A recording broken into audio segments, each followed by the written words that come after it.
Girl, what?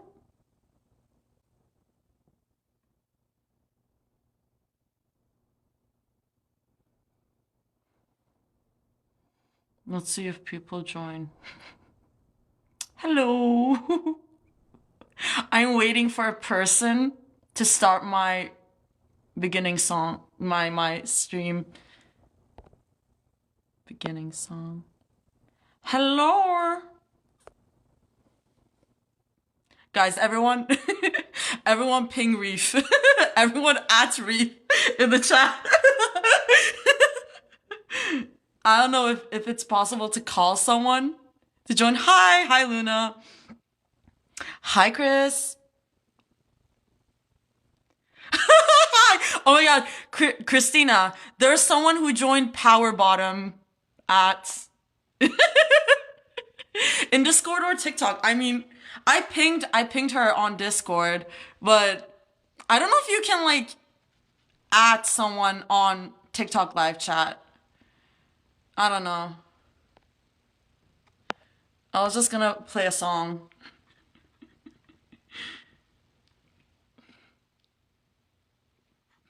Reef is fake beefing with me. I am never living down that Discord name. No, you aren't. Like, unfortunately, every time I see the words Power Bottom, I'm gonna think of you. Wait.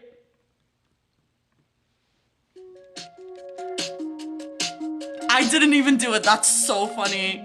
Hi, Reef. Sure, I could be doing more, but I could be doing less. Hi, Danny. Yeah. Never been too proud, I've always been too loud to ignore my mouth's a mess. This was your surprise, but I might read a one shot of yours if I have time. That's your other surprise.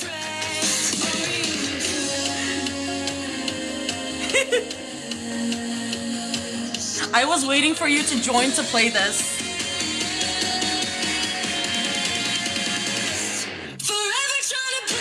This is one of my favorites from them, I think.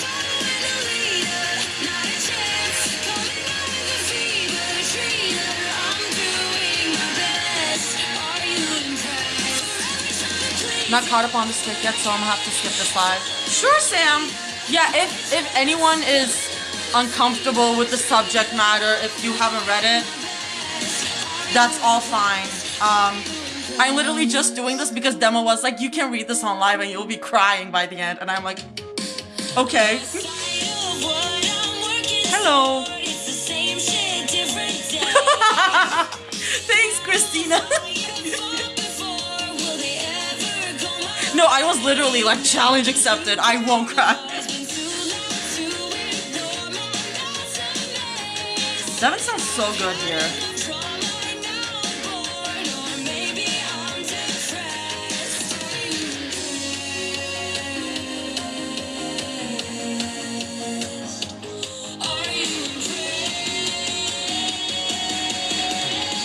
Hi, Rose.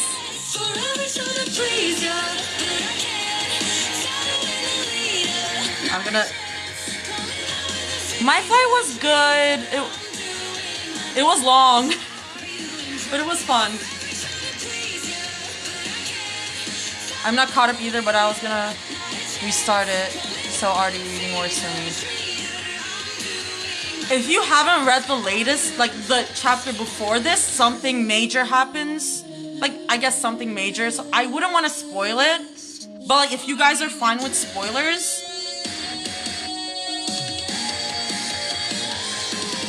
Gotcha, Rose, I'm adding you.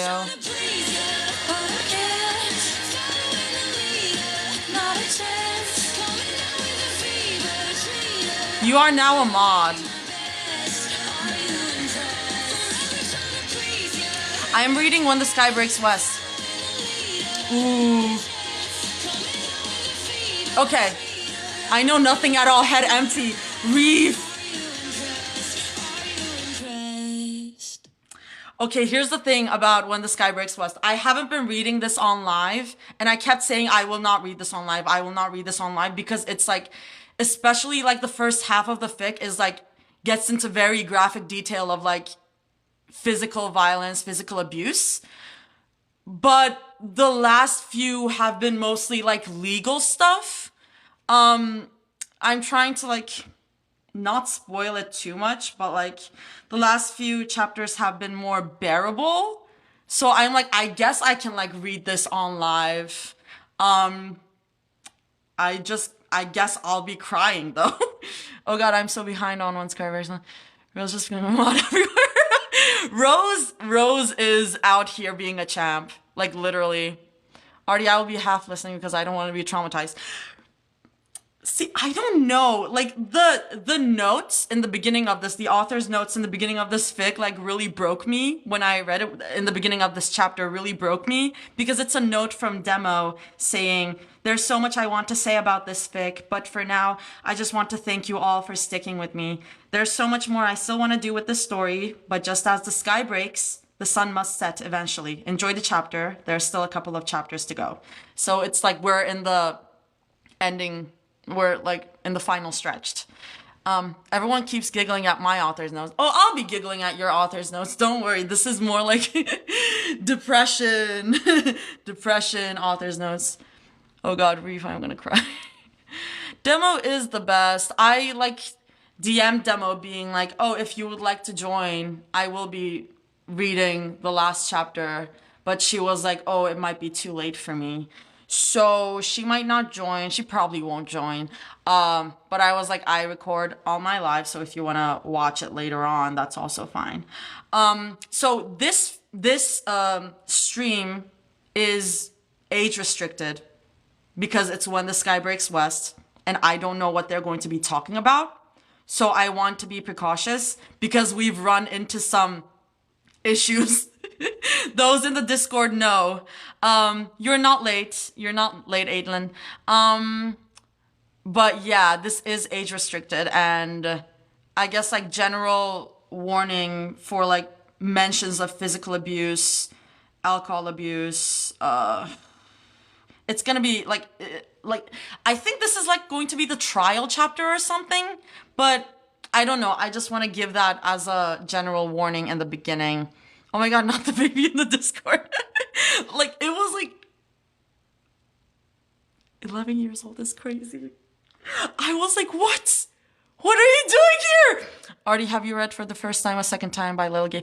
I have been recommended that one. For the First Time, a Second Time. I have been recommended that one. That sounds super familiar. But if I told you about my to be read list, it is kind of insane. So... but I'll take note of it just in case. But I'm pretty sure I have it saved. For the First Time. Okay. I'm saving that. Okay. Also, I'm gonna check out... Reef, I'm gonna go over your one-shots to see if I wanna do one of them. What was the bartender one a one shot? Might not be. I don't know. I do want to read that. Oh, the marching band one. I know that I want to read that. Anyways, so with Reef's one shots, if I have time after I'm done with this chapter, I might read a little Reef one shot to enjoy some fluff. Yeah. How do you even know what AO3 is at 11? Girl, literally. Oh, the bar one isn't done. Marching band is peak, sorry. Okay, I might do marching band then, because that seems doable. And it sounds really fun. Is Politics reuniting after 6 years with married Zomira and Rumi with a kid? Whoa, that's crazy. I'm gonna do my notes and listen to this. Oh, I watched the VMAs. Cat's Eye got one. Yes! Cat's Eye, the Cat's Eye and K-pop Demon Hunters girls like Huntrix, the Cat's Eye and Huntrix photo, it has been living in my mind rent-free. Too many icons in one picture, as I said. Too many icons. I love them all. And they deserved it. Because that performance was great that they won the VMA for. I'll rejoin after my job interview. Heavy angst is not my cup of OJ. That's all good. That is all good. Again, I don't know how much angst this chapter will be, but I'm giving a warning because I know how heavy this fic can be. The marching band one shot does have like mild panic attack warning, but very sweet and much comfort. Okay, that's good. We have read panic attacks on this live, so nothing new for me, but if anyone gets uncomfortable at any point, please leave the live. It's fine. Your safety is much more important. Hi, Azura. You look like Felix from Stray Kids. What? What? That is the first time I've got that. What? Sure. Speaking of the backdrop, I'm at my aunt's place, so this is not a permanent backdrop. I'm just doing this because I'm here right now. First Debbie Gallagher, and now Felix. Debbie Gallagher, I'm used to because I see it. Debbie Gallagher, I'm used to. Felix is crazy. Are we stays in the chat? I know like the big ones with Stray Kids. I don't follow them very closely, to be honest. You do though? How do I look like Felix? I'm dying. If you see it, that's great. I don't personally see it. Artie King, summarize what happened after the man was arrested before you read. Yes. So Michael, aka Zoe's dad, got arrested because he basically like broke into their hotel room when Mira and Zoe was in their hotel room and like threatened them because he found like incriminating photos, incriminating media on Zoe's phone. So he came to threaten them in their hotel room, and then the police came and like they arrested him. And the next few chapters were basically Mira and Zoe arguing with Rumi for leaving them in the beginning of that day in the morning to check up on Michael without telling them. So it was a lot of Rumira being at each other's throats, as they are wont to do apparently. So it was a lot of that, and it was a lot of Zoe feeling horrible because of that. Zoe, my Shayla, Zoe is not going through things in this fic, just generally. And in the last chapter, they're still like fighting about it and stuff, but Selena's like, okay, we have to focus. They like proposed a plea deal for Michael, and the plea deal was like 3 years in jail for Michael, or if he didn't take the plea deal, he would go into trial and would risk being thrown in jail for like 12 years or something because of like bad behavior while he was like under like after he was arrested, basically. Like he was like threatening other people, other inmates and stuff. Anyways, so in the last chapter, Michael took the plea deal. So it was actually a good ending for a chapter. Michael took the plea deal, and he will be thrown in jail basically for like 3 years. And Zoe doesn't have to see that asshole again. So I don't know why people keep saying that I will cry at this chapter, because the last chapter ended fine. Guys, look in Orange Nation chat. I can't look right now. I can't keep hearing the Discord pings. Your thing about probation, that was the word I was looking for. Yeah, while he was in probation, sometimes words just escape me. That is what I meant, Reef. Thank you. I'm gonna go sleep, Artie. I still have 4. Azura, go sleep. Azura, please go sleep. It's 1:40 a.m. over there right now. So please go sleep. You're welcome. I know words occasionally. Oh my god, Reef is out here being like, I actually write fics. I'm actually an author. God, if only we could put images on the live. If only. If only. They're right. You do look like. What is this Felix? What is this Felix thing that's starting, guys? Like, what are we doing? Because I don't see it. I don't see. Hey, you're correct. In an exact time, it's 1:40 a.m. Yeah, because it's 12 hours between here and there. Ask me about motorcycles or cars or anything culinary. I will info dump. My friend was talking about auditioning for a role. My reply was, I forgot how words work. Real. I put you next to Felix. Okay, now I need to see the Discord. Now I need to see the Discord, and I'm losing more time, but I need to see this. I simply need to see the Discord chat.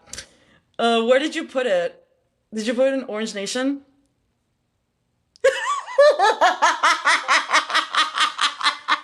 Guys, what? What? Oh my god, wait. What? How? Is it the freckles? Is it the freckles? I don't know. That's so funny. That's so funny. Oh my god. Girl, what?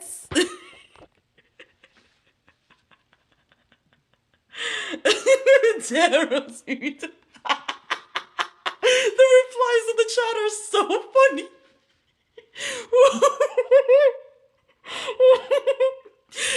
Was that the screen grab you had to use? I'm not blaming you.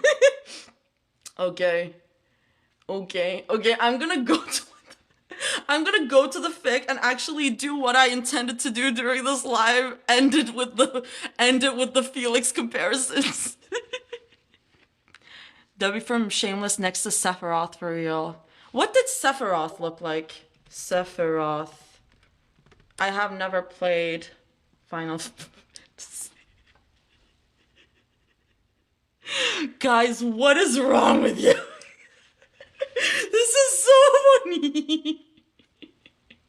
Okay, guys. Wait. The fuck? Don't worry about what I just saw. Anyways, Stray Kids Canada artiverse. There's a lot wrong with us. Oh, I know. Okay, so When the Sky Breaks West.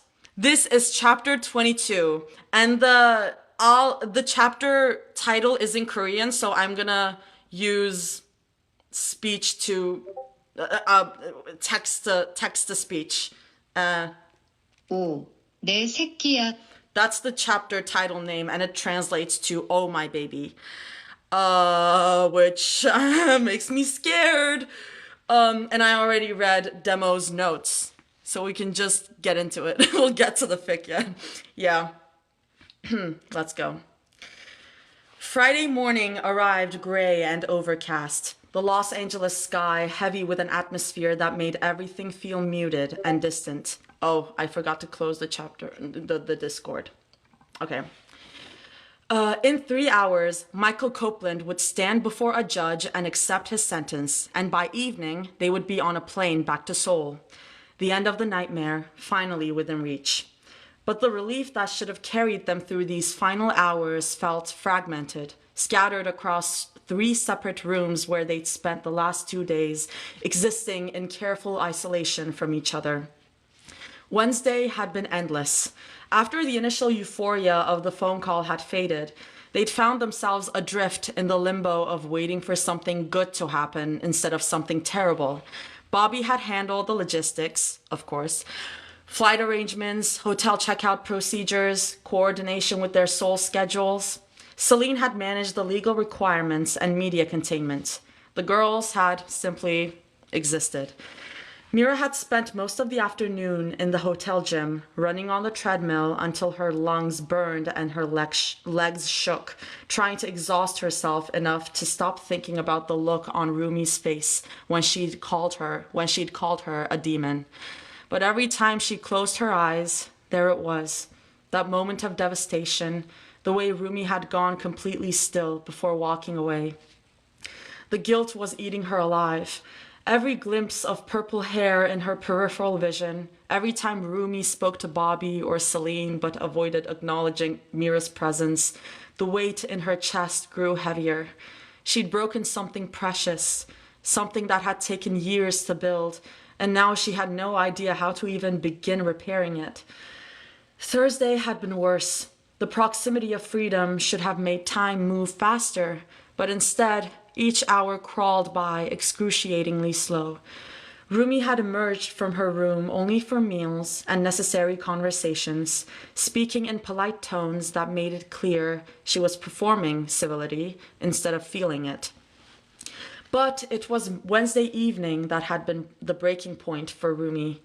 Mira remembered glimpsing her in the hallway, moving towards Celine's room with the kind of desperate determination that suggested she was finally ready to fall apart. Ugh. More Rumi suffering. Great, here we go. Rumi had stood outside Celine's door for nearly 10 minutes before finally knocking, her hand trembling against the wood. Come in. Celine looked up from her laptop as Rumi entered and immediately closed it when she saw the hollow expression on the girl's face. Are you all right? I don't know. Rumi settled into the chair across from Celine's desk, her hands folded tightly in her lap. I wanted to talk to you about what happened. Celine gave her full attention, studying the girl she'd raised. What do you need? I need, Rumi started, then stopped, struggling to find the words. I need to know that what she said isn't true. She couldn't finish the sentence, but Celine understood immediately. The accusation that had been thrown at Rumi, whatever it was, had cut deep enough to make her question fundamental things about herself. If anyone is unaware, during their fight, during Rumi and Mira's fight, Mira basically called Rumi a demon. A demon with no feelings. So Rumi is trying to deal with that right now. What exactly was said? Well, I didn't have to explain that. Thank you, Celine. What exactly was said? Celine asked. Rumi's composure cracked slightly. She said I was like every other demon, that I manipulate and control people, and her voice dropped to barely a whisper. What if she's right? What if everything I do is just, what if I'm what you always taught me demons were? Celine's chest tightened, a cold realization settling over her. Rumi, you taught me that demons don't deserve to live, Rumi continued, her voice getting smaller. You taught me that they're manipulative, that they hurt people, that they can't be trusted, and maybe that's what I am. The weight of her own teachings crashed down on Celine. I'm not going to go on another Celine rant. I have complicated feelings. She'd raised this girl to hate the very thing she was, to see her demon heritage as something shameful. And now, in her moment of deepest hurt, Rumi was turning those lessons against herself. That's not what I meant, Celine said, but the words felt hollow even as she spoke them. You're different. You're half demon, Rumi finished, which means half of me is everything you taught me to hate.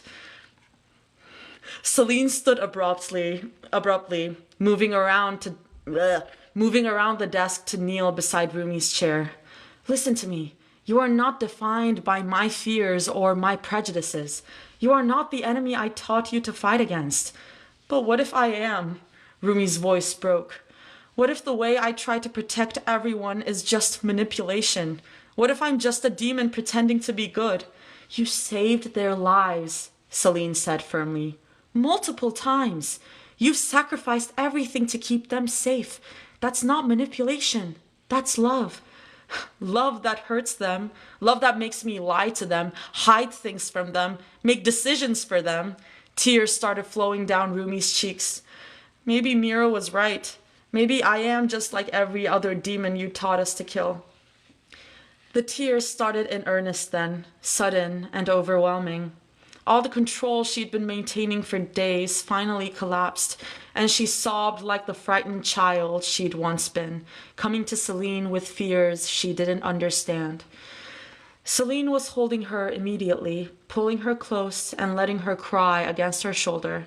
As she stroked Rumi's purple hair the way she had when Rumi was small, Celine once again felt the full weight of what she'd done. Every lesson about demon nature, every warning, every time she'd made Rumi hide her patterns, it had all been building to the moment when her daughter would question whether she deserved to exist. Omma? Rumi breathed against Celine's shoulder, the word muffled and broken. I don't know how to move on from this. Celine's heart clenched at the title she hadn't heard in months, at the trust it represented despite everything that had passed between them.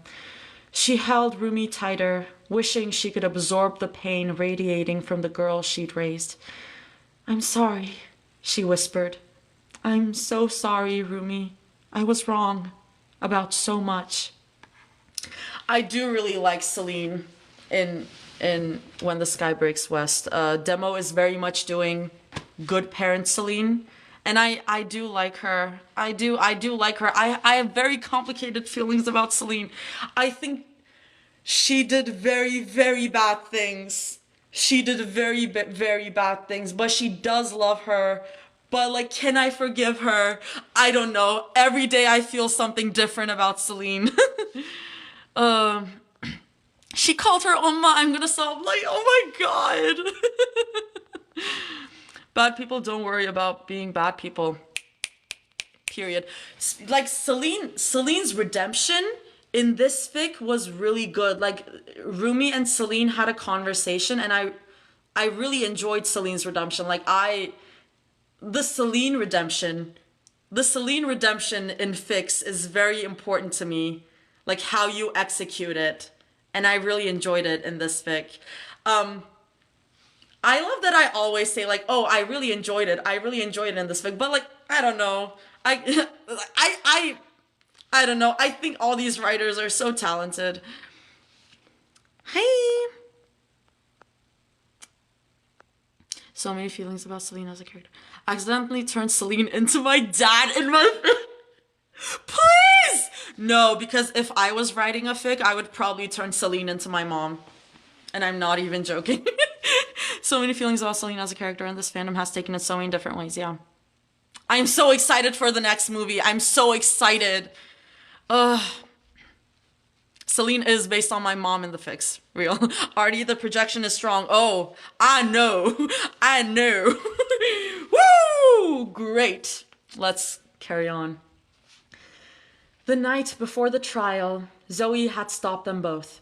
For days, Zoe had been caught between them, her relief about her father's fate overshadowed by watching the two people she loved most treat each other like polite strangers. The strain had become unbearable. Also, guys, the constant trend of Zoe being the glue of Polytrix, basically, has been driving me crazy. It's been driving me nuts. Like, oh my god, my girl, she needs therapy. She needs therapy so bad. I'm glad she got therapy in Two's company. My girl needs therapy. Oh, can we? She'd started, standing in the doorway between their rooms as they prepared for another night of separation. Can we please sleep together tonight? All of us? I know you're both still... She trailed off, unable to find words for the chasm that had opened between them. Mira had agreed immediately, desperate for any opportunity to be close to them again, even if it meant lying next to someone who couldn't bear to look at her. Rumi had hesitated longer, but eventually nodded. For you, she'd said quietly, and that had been another small knife in Mira's chest, guys. They'd carefully arranged themselves in Zoe's bed with Zoe in the middle, Mira and Rumi on opposite sides, close enough to provide comfort, but far enough apart to avoid accidental contact. It had been simultaneously better and worse than sleeping alone. Better because she could hear their breathing, could feel their warmth nearby. Worse because the distance between her and Rumi felt infinite. Now, Friday morning, Mira sat on the edge of her bed and tried to prepare herself for the day ahead. She could still hear the echo of Rumi's muffled crying from Wednesday night. She shuts her eyes and takes a deep breath before getting up to head to Zoe's connecting room. In a few hours, they would sit in a courtroom and watch Michael accept his sentence. Then they would pack their remaining belongings, drive to the airport, and board a plane that would take them home. Home to Seoul, where they would have to figure out how to exist in the same apartment, work the same schedules, and somehow rebuild what had been shattered in a Los Angeles hotel room. Oh, God. Something very random that makes me feel very connected to this fic is that when I was first reading it, and they were like, they're going through all these legal troubles of like, when we'll be able to like get back to home, like get back to Seoul and like carry on our activities, like everything is so unclear. Like that was the time when I was like, I was waiting for my visa appointment and I was like, I don't even know if I can be back in New York on time. So even though my struggle is very minor compared to them, I do feel like I was reading those chapters and being like, oh my God, girl, I feel you on that aspect, not the other aspects. You guys are going through so much more, but I feel you. The makeup took 20 minutes to apply properly. Zoe sat still in the hotel bathroom while Mira worked carefully around her face, dabbing concealer over the fading bruise on her jaw. The welts from Michael's fingernails had mostly healed, leaving 3 thin white lines across her cheek that no amount of makeup could completely hide. There, Mira said quietly, stepping back to assess her work. It's not perfect, but it's better. Thank you, Zoe murmured, studying her reflection. She looked almost normal, if you didn't know what to look for. The kind of normal that could sit in a courtroom without drawing unwanted attention or questions. Rumi appeared in the doorway, dressed in a conservative black blazer and slacks. Let's go, she said simply. The ride to the courthouse was silent except for Bobby's quiet phone calls coordinating with their legal team. Marcus Rodriguez would meet them there to walk them through the process, though he'd warned them that sentencing hearings were typically brief and straightforward. Marcus is their main lawyer. You don't have to give a victim impact statement, he'd explained during their final briefing.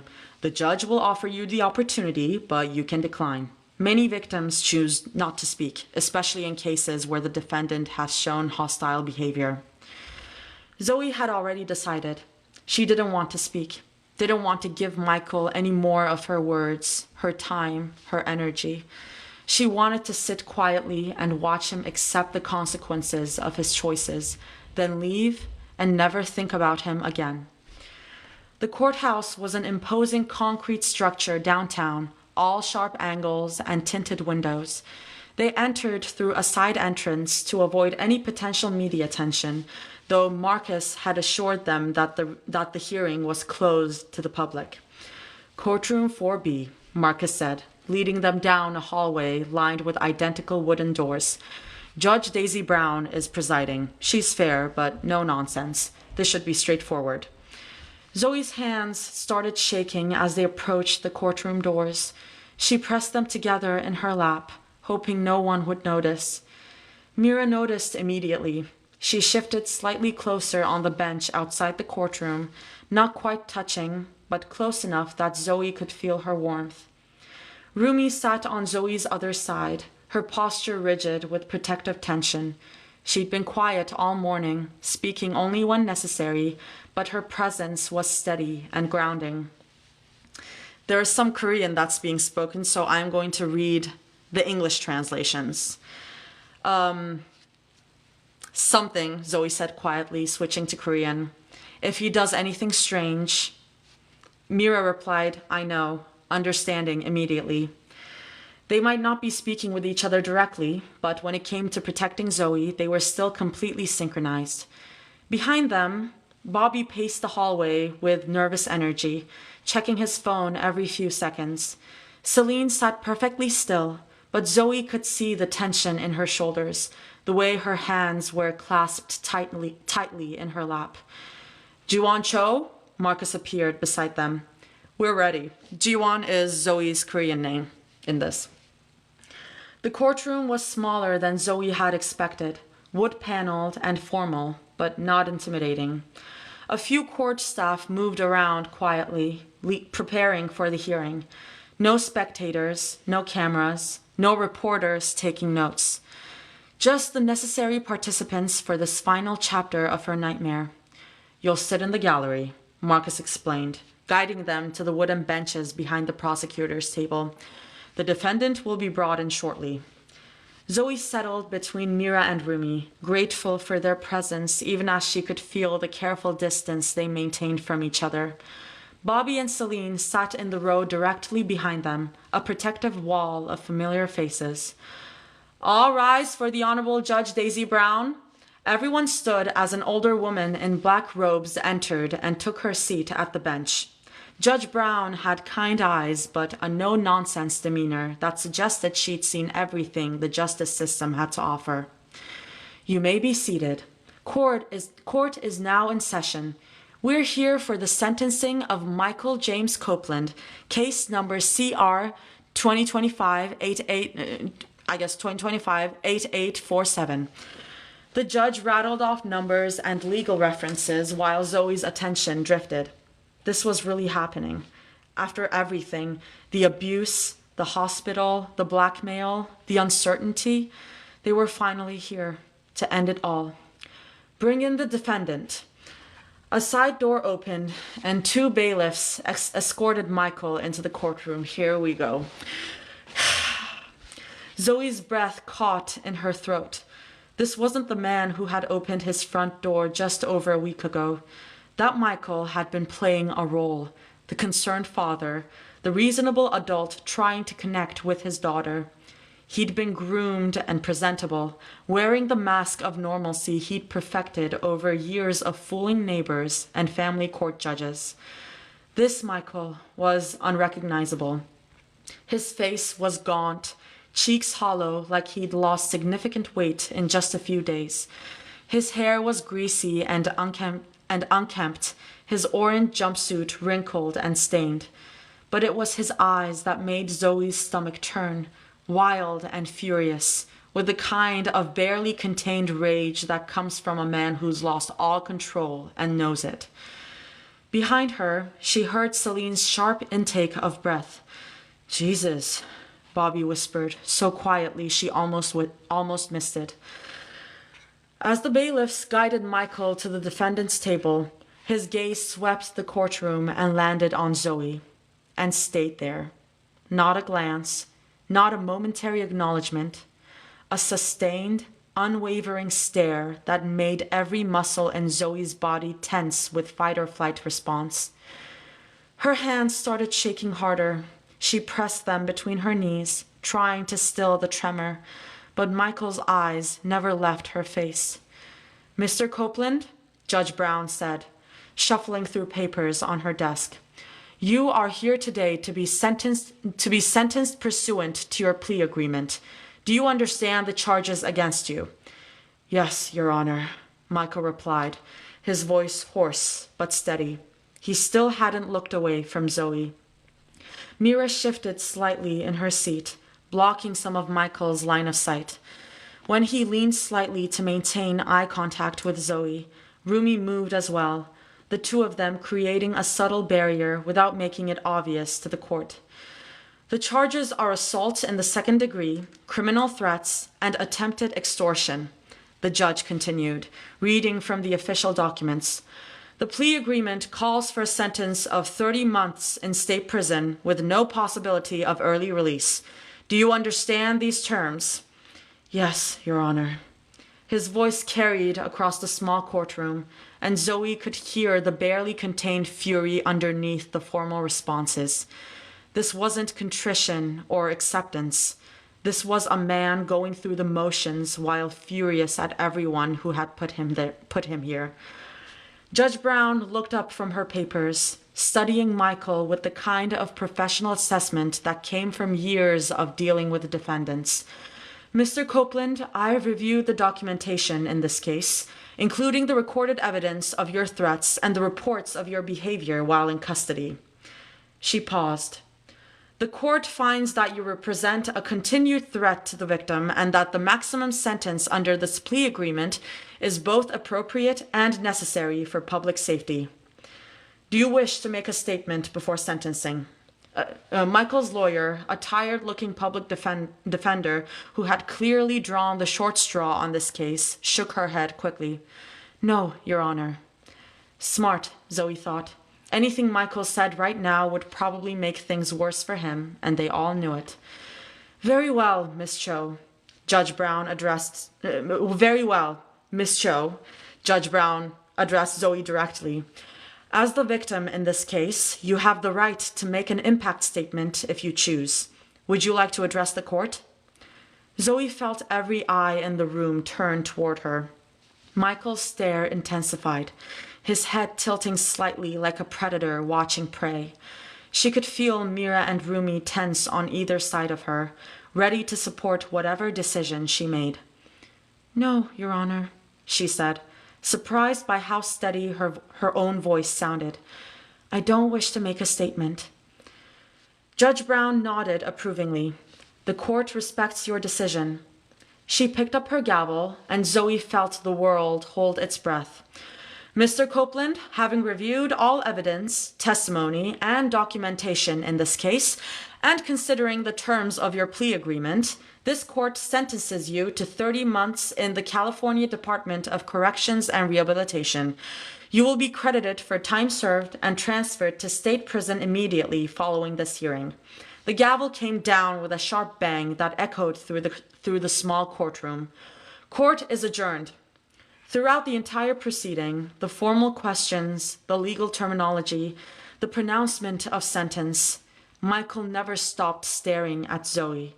Even as the bailiffs approached to escort him out, even as his lawyer gathered her papers and prepared to leave, his eyes remained fixed on her with an intensity that made her skin crawl.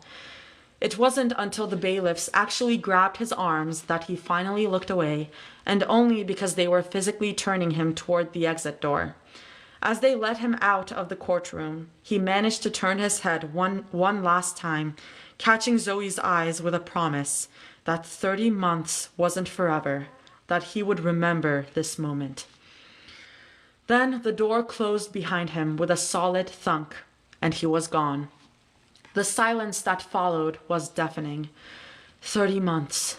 2.5 years before he would be free again. 2.5 years of walls and bars and guards between him and everyone he tried to hurt. Zoe let out a breath she didn't realize she'd been holding, her hands finally stopping their trembling. The courthouse air that had felt thick and oppressive just moments before now seemed lighter, cleaner. That's it, Marcus Rodriguez said, appearing at the bench with a smile of genuine relief. It's done.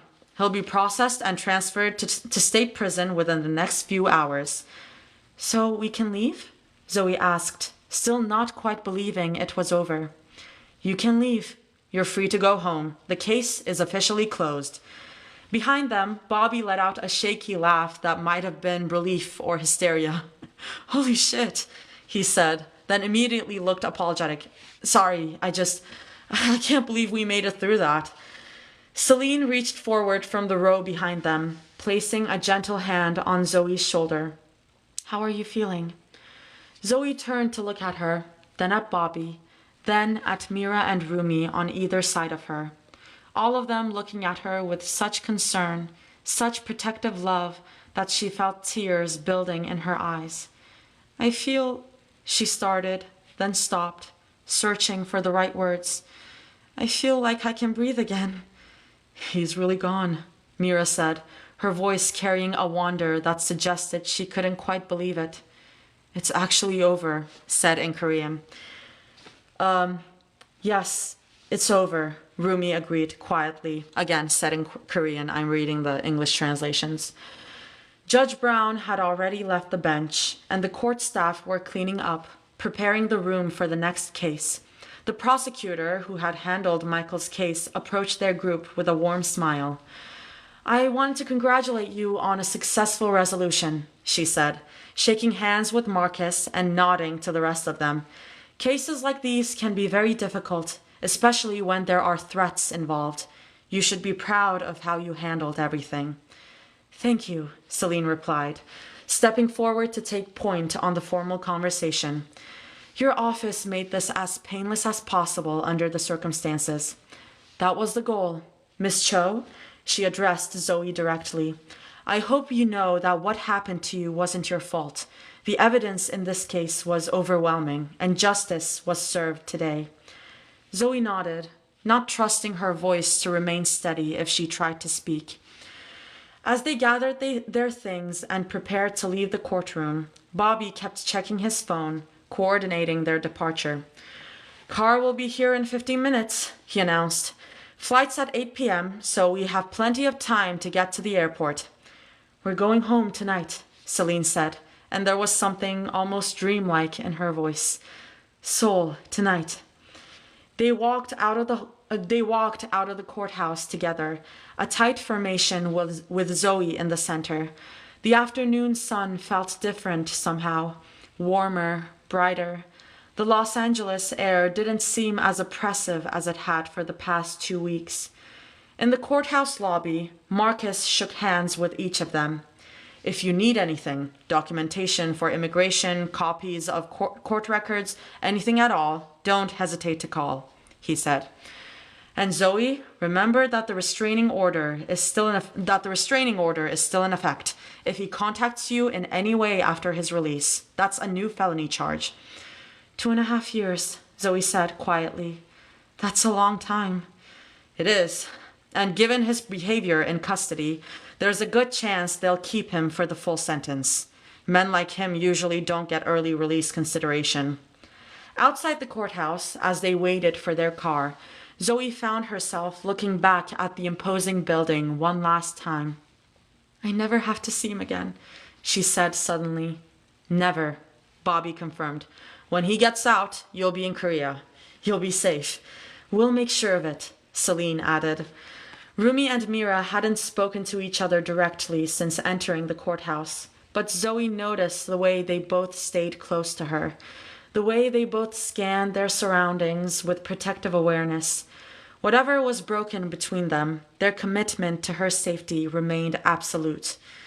The black car pulled up to the curb, and Bobby opened the door for them. Ready to go home? He asked. Zoe looked around at all of them, at Bobby with his relieved smile, at Celine with her protective vigilance, at Mira and Rumi with their complicated distance and unwavering loyalty. Ready, she said, as the car pulled away from the courthouse, carrying them toward the hotel and then to the airport and the flight that would take them back to Seoul. Zoe felt something she hadn't experienced in years when thinking about her father. Peace. And that's a line break. That's the middle of the chapter. How are we holding up? Hi, Red. Thank you, Red. Guys, what are we reading? I'm so confused. It really does suck that I title the lives with what I'm reading always.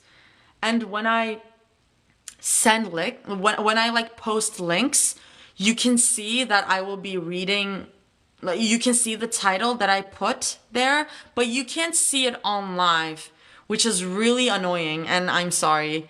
Hi, Reef.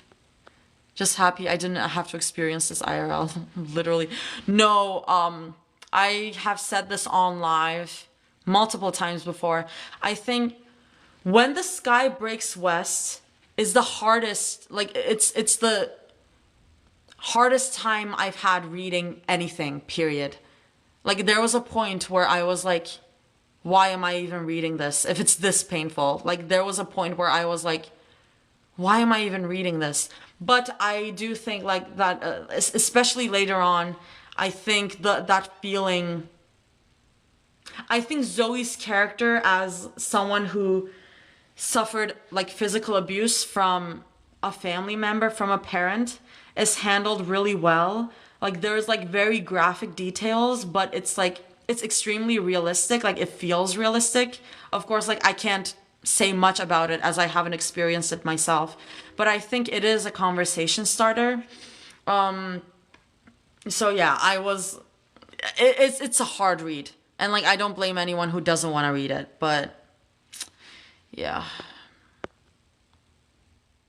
I had to sit through my brother being sentenced once? What? What? I will text you about that. What? The court scene is insanely accurate, yeah. The fic is written so well. So Demo keeps saying in her notes, being like, I'm not from the US. If I make any like mistakes regarding legal stuff, like, just know that I'm not from the US. This is my best guess. But every time I'm reading, I'm like, no, I believe you. And I know nothing about the legal system, but I believe you. The only inaccurate bit is the 9/11 scene, but the rest is so accurate. The 9/11 scene? What was the 9/11 scene? What was the... maybe I just forgot.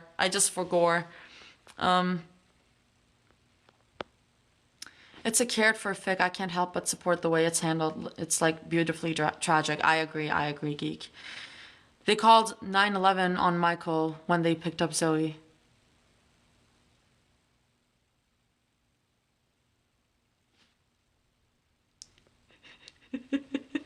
Reef. Okay, we'll talk later. Yes, the 9/11 call. I'm trying to remember how exactly that was. Sorry, when you said 9/11, my mind immediately went to September 11th. That's what happens when people say 9/11. It's like, which 9/11 are you referring to? And my mind went to the other 9/11. Okay, no, I'm trying to remember how that scene was handled. And it was, Bobby called 9/11 and they were like, like Zoe needs to call herself because she's not a minor. She needs to call herself. And I do agree that that probably wouldn't happen. Like, that, I don't think that would happen if you called 9/11 and someone was in danger. I don't think they would be like, they need to like call themselves, even if they're like not a minor. But here's the thing. I am going to excuse that, because even if they had called 9/11 and like the 9/11 didn't say, they need to call themselves yada yada yada, they still wouldn't have helped. I have called 9/11 before. It is like, I've never seen them like actively come to a place where there's an emergency. And I hate calling 9/11, but like, I have had to call them before. In real life, cops would be sent immediately. Not my experience. That has not been my experience. Whenever I called, first of all, I need to go through the original operator first. They forward me to someplace else. I need to explain the situation again. They forward me to someplace else. I need to explain again. And I've never seen cops being sent. Like, not in my experience. Depends on the area. You have to ask for like a wellness check if it's someone who is not a minor, from my experience. See, I can't say anything because I haven't called in a situation like this. But whatever. My case is that my thing is ACAB, y'all. I am literally gonna put this on YouTube later, and I'm so scared that they'll be on my ass for saying that, but like, ACAB, sorry. I think the gun is important, like if you mention the gun probably, but yeah, I don't know. Yeah. ACAB. Sorry, y'all. I'm not a citizen of this country, so I get so scared to say anything. But yeah, just know my stance. Know my stance concerning police. I have been to protests. Um, all for a candle that was left on. What? I called because my neighbor's fire alarm was going off and fire EMS police were there in 5-10 minutes. That's so interesting. It might just be like a state to state difference. Like I have called the NYPD. And it's maybe they're busier. I don't know. I've seen NYPD officers in like subway, like hanging around subways and like checking people for like jumping over the turnstile. Like they're not. You can make me believe that everyone is busy. The NYPD is very incompetent. Yeah, yeah. It might be just an NYC thing. Yeah. So I don't know what the LAPD is like. That's what I'll say. That is what I say. In my experience with police, my experience with police has not been good. Orlando PD is brutal in their own way, ACAB all around. Period. Anyways, let's keep going. We're on the halfway mark. Perfect. Zoe stared at the nearly empty dresser in her I can't read. Zoe stared at the nearly empty dresser in her hotel room, trying to remember what she'd actually brought with her to Los Angeles. Not much, she realized. A carry-on bag with a few changes of clothes, thinking she'd only be staying 2 weeks.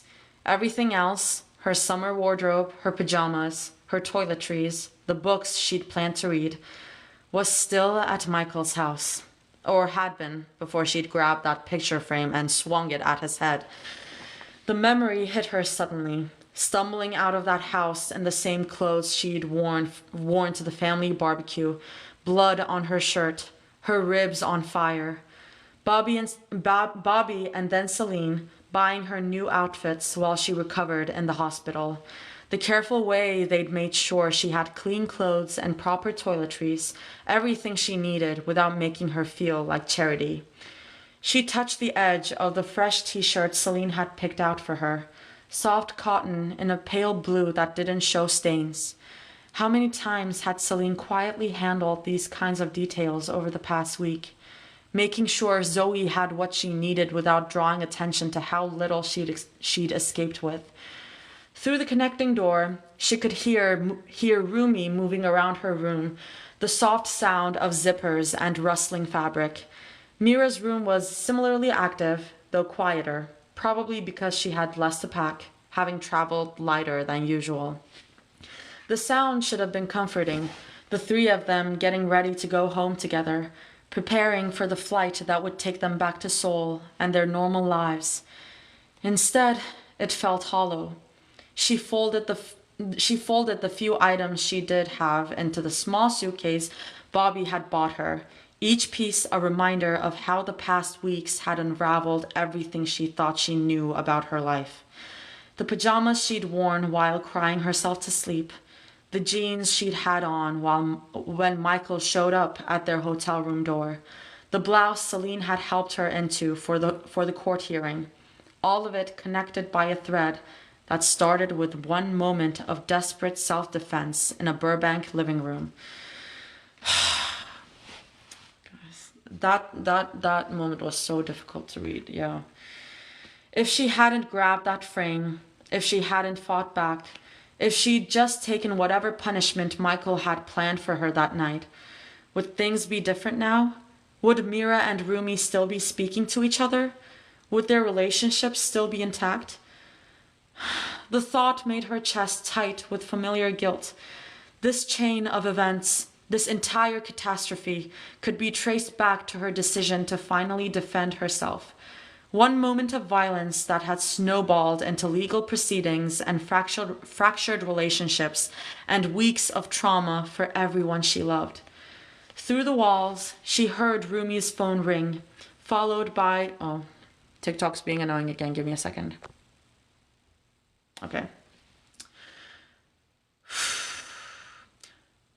Through the walls, she heard Rumi's phone ring, followed by the low murmur of conversation in Korean.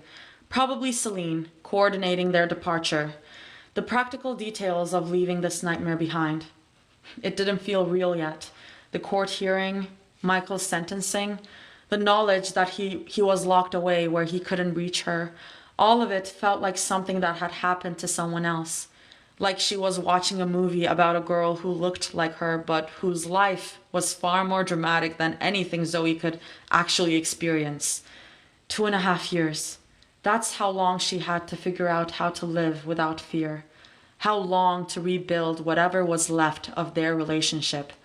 How long to stop flinching every time someone knocked on a door unexpectedly. She zipped up her suitcase and sat on the edge of her bed, listening to the sounds of preparation through the connecting doors. Mira dropping something and muttering under her breath, Rumi's voice rising slightly as she spoke to whoever was on the phone.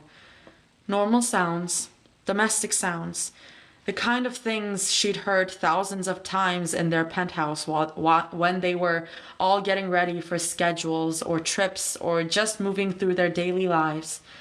But now there was a distance to it all, like she was hearing it from underwater or through glass. She was happy, genuinely, deeply relieved that Michael was locked away and they could go home. But the happiness felt muted, complicated by the knowledge that the three of them were going back to Seoul as fundamentally different people than they'd been when they left. And that was her fault too. If she'd been stronger, braver, if she'd cut contact with Michael years ago instead of maintaining the relationship out of guilt and obligation, if she'd never brought this crisis into their lives in the first place. A soft knock on her door interrupted her spiral. "Come in," she called. Bobby peeked his head through the doorway, taking in her packed suitcase and dejected posture. "Car leaves in 30 minutes, he said gently. "How are you doing?" "Ready to go home," she said, which was true, even if it wasn't the whole truth. "Good." He stepped fully into the room, studying her with the kind of careful attention that suggested he was reading between the lines. "You know this isn't your fault, right? Any of it." The words hit unexpectedly, and Zoe felt tears threaten for the first time since the courtroom. "It feels like it is," she admitted quietly. "I know it does, but the feelings aren't always facts." Bobby sat down beside her on the bed, his presence steady and comforting. "You did nothing wrong, Zoe. Nothing. But if you hadn't fought back, you could be dead right now," Bobby said firmly. "If you hadn't, you'd still be trapped in that house. If you hadn't been brave enough to let us protect you, none of us would be going home tonight." The tears started then, quiet and relieved and still tinged with guilt she couldn't quite shake. "They're not talking to each other because of me," she whispered. "They're not talking to each other because they're both hurting. That's not the same thing as it being your fault." Through the walls, the sounds of packing continued, and Zoe realized that despite everything, despite the distance and the fractured state of their relationship, they were still there, still preparing to go home together, still committed to figuring out what came next. Or at least, she hopes. That's a line break. Hi, Nats. We are reading Where the Sky Breaks West. I don't know if you've read it. Yeah. I love that Reef is just like listening into this with no context. Like I gave some context, but like starting from what chapter was this? Chapter 22. Just listening in on chapter 22 of fic she hasn't read. Danny, you haven't read it either? Y'all are... Thanks for being here. I have zero context and my heart is broken. Listening to Zoe go through it while reading about Mira going through a separate fic, I do it for Artie. I don't know how you read other stuff while you're listening to me read this. How does your mind work? It's too much for me. Completely fair. Completely fair. Yeah, I guess the context that like Zoe has been Zoe has been back in her Burbank home, has been physically abused by her dad, and now they're going through all the legal proceedings. Just, it's enough to know that. Like, you don't have to read it if it's like hard. Like I said, it was very fucking hard for me to read this. It was so hard. But yeah, I'm glad that it's going to be a relatively happy ending. And I don't know. Demo is also just a really good writer. So I'm like, I'd do it for Demo, baby. Drawing while Artie reads is a nice experience. Yay! I'm a strange little creature. Guys, take it to the polykill chat. Take it to the polykill chat, not here. I mean, I guess you can do whatever you want. I did age restrict this live. Do your stuff in the polykill chat. I made it 2 chapters and noped out. So fair. I'm not flirting, I'm defending myself. The thing is, with y'all, I can't tell. I can't tell. I cannot tell if you guys are flirting or not.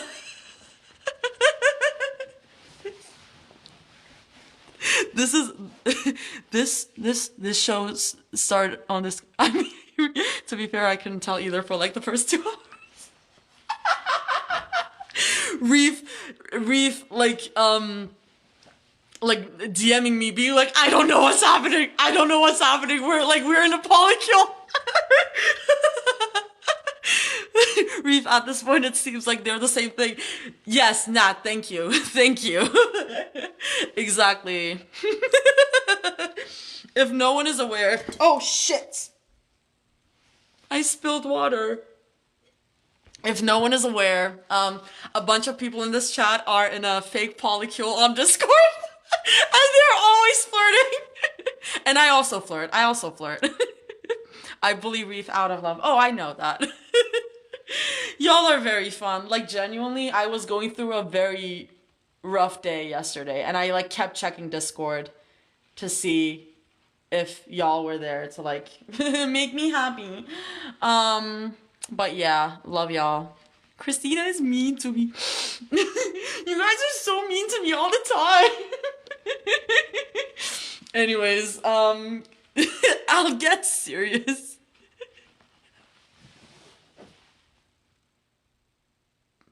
Okay, y'all keep doing whatever you're doing in the chat. Okay, y'all, I'll keep going. The rental car felt too quiet as it pulled away from the hotel, all of them arranged in the same formation they'd maintained for days. Zoe in the middle, Mira and Rumi on either side, Bobby in the front passenger seat, Celine reviewing documents on her phone. Mira adjusted her oversized sunglasses and pulled her baseball cap lower, the same disguise routine they'd perfected years ago. Beside her, Zoe was similarly concealed, moving stiffly as she settled into the seat to avoid aggravating her healing burn. The movement was subtle, unless you knew to look for it, but Mira knew to look for everything now. The burn. God, the burn. Guys, when I was reading the burn scene, I was literally like, no fucking way you just stabbed your daughter. Like it wasn't a stab, but it sure looked like one. Like, no fuck, and no one else in that fucking barbecue is saying anything. I hate all of you. I was like screaming in my mind at everything in that, like everyone in that barbecue being like, no one is seeing that this girl has been stabbed with a poker. What is wrong with you? No, like the rage, like the way that I dealt with the sadness of it was the rage. I was just like screaming in my mind. I was like, I hope all of you, none of you are seeing the gates of heaven.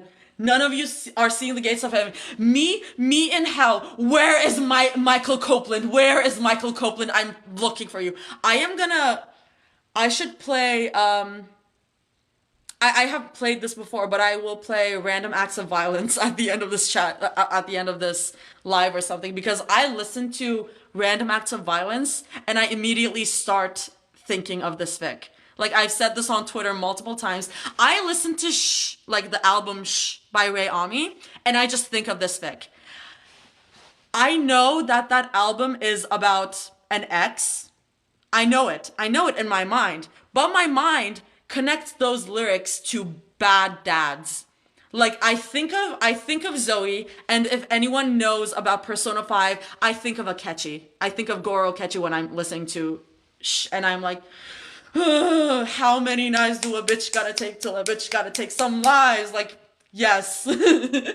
Like, in my mind, Zoe could do that. Ray's music is such a vibe with this fic. No, I was reading this fic, like a chapter of it, while was playing in the background in the car once, and I was like, wait, oh my god. This is a vibe. This is crazy. My brain. Oh, my brain. Also, it's Ray, so like it works for Zoe. Yeah. Yeah, okay, anyways, I went on a tangent. Okay. Mira's stomach twisted as she watched Zoe's barely perceptible wince when the seatbelt pulled across her torso. 2 weeks ago, when they'd been preparing for this trip in their Seoul apartment, Zoe had already been carrying that injury, had already been branded by a hot poker, the flesh still raw and angry, and none of them had known. While they'd been complaining about packed schedules and arguing over which clothes went into whose luggage, Zoe had been walking around with evidence of her father's violence burned into her skin. ETA 40 minutes, the driver announced in accented English, glancing at them in the rearview mirror. Bobby had chosen him specifically, someone who didn't follow K-pop, who wouldn't recognize 3 disguised Korean women and start asking questions or taking pictures. 40 minutes to the airport. That's where the real test would begin. Check-in for their first-class flights, security, the gate area, all of it crawling with people who might recognize them, despite their disguises. As far as the media knew, Rumi and Mira were still recovering from food poisoning, while Zoe dealt with jet lag from her family visit. The cover story had held so far, but airports were dangerous territory for idols trying to travel unnoticed. Remember, Bobby said, turning in his seat. Separate check-ins, different gate areas until boarding. Keep the sunglasses on, caps down, minimal conversation. They all nodded. They'd done this dance before, but never with stakes this high. Never when discovery could unravel weeks of carefully constructed explanations about their absence from Seoul. If someone discovers... Is that why everyone is crying about this chapter? Okay. Mira caught a glimpse of Rumi's profile in her peripheral vision, the tense set of her jaw, the way she stared out of the window like she was memorizing the landscape. They hadn't spoken directly since the court hearing, hadn't exchanged more than logistics about travel arrangements and staying close to Zoe.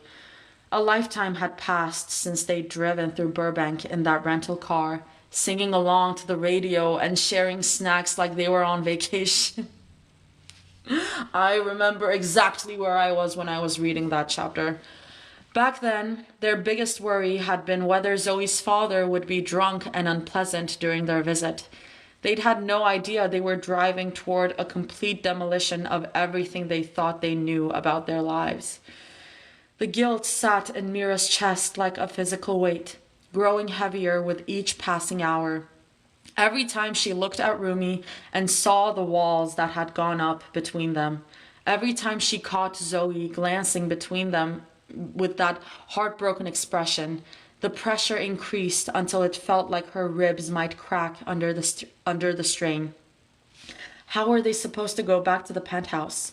How were they supposed to walk into that shared space, their kitchen where they'd had breakfast 1,000 times, their living room where they'd fallen asleep, tangled together on the couch, and pretend that everything hadn't fundamentally changed?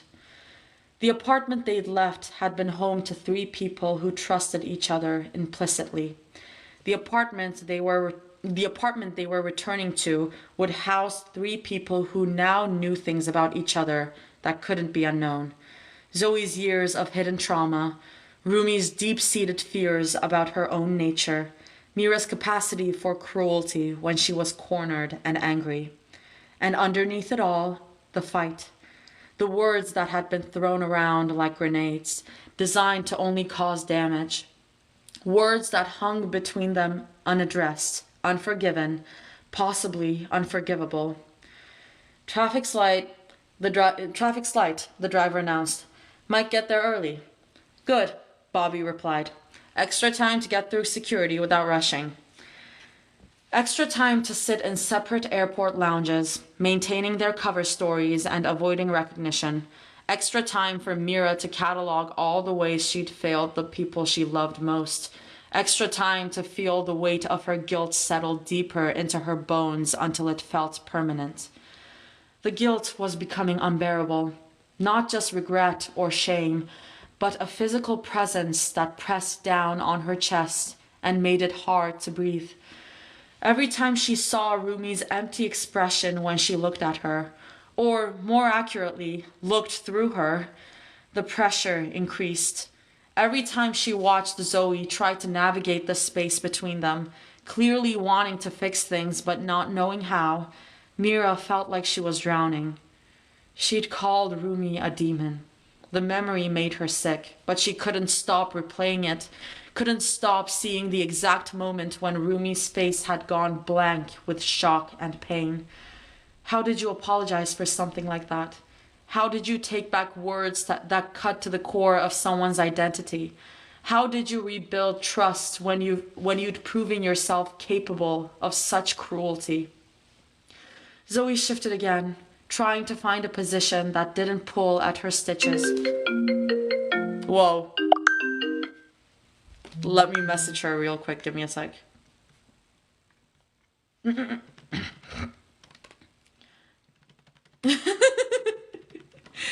The family interruptions do not stop even when I'm in New York.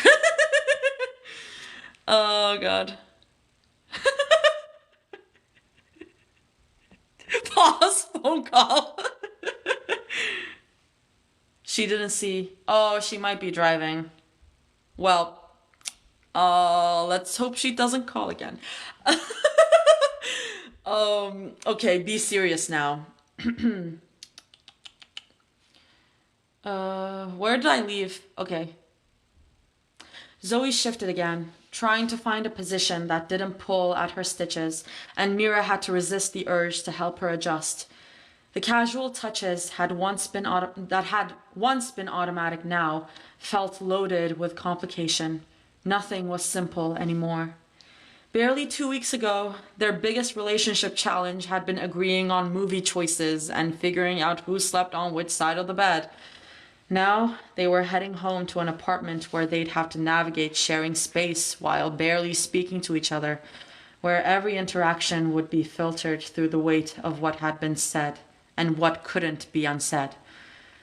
The penthouse had a balcony where they'd spent countless evenings watching soul sunsets, three bodies arranged naturally against each other as they talked about schedules and dreams and stupid things that made them laugh. How could they stand out there now, knowing what they knew about each other? How could they exist in the same space when the trust between them had been so thoroughly shattered?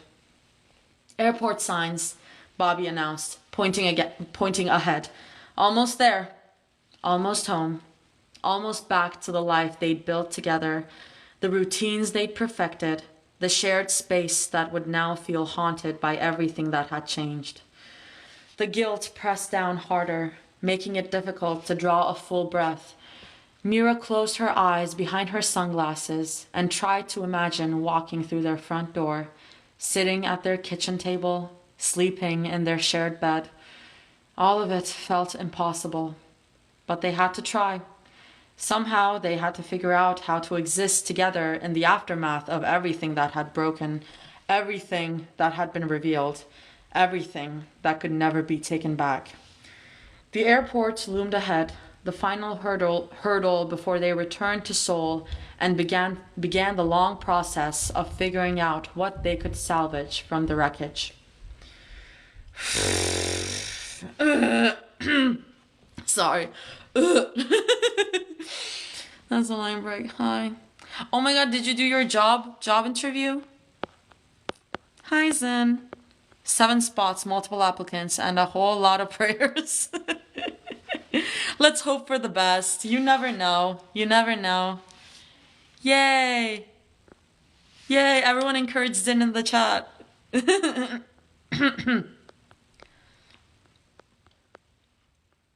Not the code. Anyways, there's not much going in the chat, which is all right. I'll just keep reading. LAX's international terminal buzzed with the usual chaos of travelers, but to Mira it felt like navigating a minefield. Every face that turned in their direction, every phone that came up to take a selfie, every security camera mounted overhead represented a potential disaster. They executed Celine's plan with military precision. Bobby went first, checking in at the counter with casual efficiency, drawing no attention as he collected boarding passes for the group. Then Celine, laptop bag slung over her shoulder, looking every inch the businesswoman traveling alone. Zoe followed 10 minutes later, her movements still slightly stiff, but her oversized hoodie and face mask concealing everything that mattered. Mira went next, baseball cap pulled low, speaking only when absolutely necessary to the gate agent. Her English was passable enough for basic interactions, but she kept her responses to yes and thank you to avoid drawing attention to her accent. Security was the worst part. The line moved slowly, giving people too much time to study the faces around them. Mira kept her head down, scrolling through her phone like any other bored traveler, but her heart hammered against her ribs with each step forward. The metal detector beeped. "Ma'am, please step aside." Mira's blood turned to ice, but she followed the security officer to the side screening area, grateful for the mask that hid her expression. Belt, shoes, jewelry, all of it came off for additional screening while other passengers moved past, none of them paying attention to one more delayed traveler. "You're all set," the officer said finally, handing back her belongings. Mira nodded her thanks and moved toward the gate area on unsteady legs. This was just me yesterday. Decline. This was just me yesterday. Rumi came last, as planned. She wore her most elaborate disguise, oversized jacket layered over a hoodie, the hood pulled up to completely hide her distinctive purple hair, dark sunglasses despite being indoors. The bulky clothing concealed any hint of the patterns that might show through thinner fabric, and they moved with deliberate slowness to avoid drawing attention. By the time she reached the gate, Mira had already been sitting there for 20 minutes, watching other passengers filter in while trying not to make eye contact with anyone. Flight 214 to Seoul will begin boarding in approximately 50 minutes. That was an announcement. That wasn't a robot voice. I'm so sorry. In approximately 50 minutes, the gate agent announced. 50 minutes felt like hours. Mira watched Rumi settle into a seat across the waiting area, still maintaining their separation even here. Bobby sat near the boarding desk, occasionally checking his phone. Celine had positioned herself with a clear view of all of them, ready to intervene if anything went wrong. Only when they were finally seated on the plane, first class, mercifully spacious and relatively empty, did the tension in Mira's chest begin to ease. The seating arrangement spoke volumes about where they all stood. Celine and Bobby had claimed the 2 seats across the aisle, immediately pulling out laptops and work materials. Rumi and Zoe sat together in the row ahead, Zoe by the window, Rumi on the aisle, and Mira sat alone in the row behind them, with an empty seat beside her that felt like a physical representation of the distance between them all. Once the cabin door closed and they were finally, truly, safe from recognition, the masks and the sunglasses came off, hoods came down, the disguises that had protected them for the past few hours were stowed away. 14 hours. The flight time stretched ahead of them like both a promise and a threat. 14 hours to Seoul, to home, to the apartment where they'd have to figure out how to exist together in the aftermath of everything that had changed. Mira pulled out her phone and scrolled aimlessly through her socials, industry updates, feeds of other idols, anything to avoid thinking about the reality of what came next. But her eyes kept drifting to Zoe's profile in the seat ahead. Zoe stared out the window at the dark tarmac, her expression completely blank. The Los Angeles lights stretched out beyond the runway, the sprawling city that had been both sanctuary and nightmare over the past 2 weeks. Did she miss it already? Mira found herself wondering. Would Zoe miss Burbank, the neighborhoods where she'd grown up, the corners of this country that she'd shown them with such quiet pride, the bookstore where she'd spent hours hiding from her father's rages, the cafe where she'd felt safe enough to do homework, the skate park where older kids had taken her in when she had no one else. Zoe had been their guide to this place, showing them glimpses of the girl she'd been before Seoul, before training, before she'd learned to bury her childhood under layers of idle perfection. Now they were leaving it all behind, and Mira had no way of knowing what that meant to her. The blank expression gave nothing away. Was it relief? Sadness? The kind of emotional numbness that came from too much trauma packed into too short a time? Mira wanted to ask, wanted to reach forward and touch Zoe's shoulder, wanted to bridge the gap that had opened between all of them and offer comfort, but the words died in her throat, trapped behind the weight of everything that had broken between them. Around her, the other passengers settled in for the long journey. Business travelers, families, tourists heading to South Korea for vacation. None of them had any idea they were sharing a cabin with 3 of Korea's most recognizable idols. None of them knew about the legal proceedings they'd just escaped, the father who was now locked in prison, the relationships that had fractured under the weight of crises.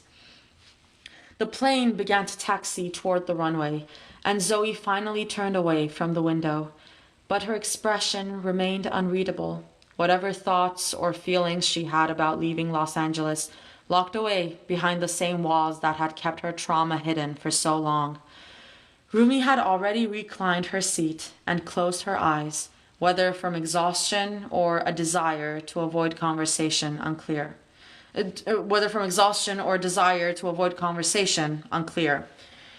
14 hours to figure out how to go home to a place that might not feel like home anymore. 14 hours to sit with the guilt that pressed against her chest like a weight she couldn't shift. 14 hours to count all the ways she'd failed the people she loved most. Girl, it's not your fault. The plane began to taxi toward the runway, and Mira closed her eyes, trying not to think about what awaited them on the other side of the Pacific.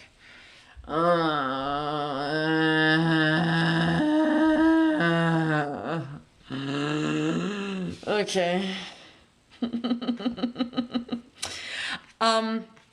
I want to draw attention to the concept that keeps being brought up again and again, like the whole, like, no one else in this plane knows what just happened.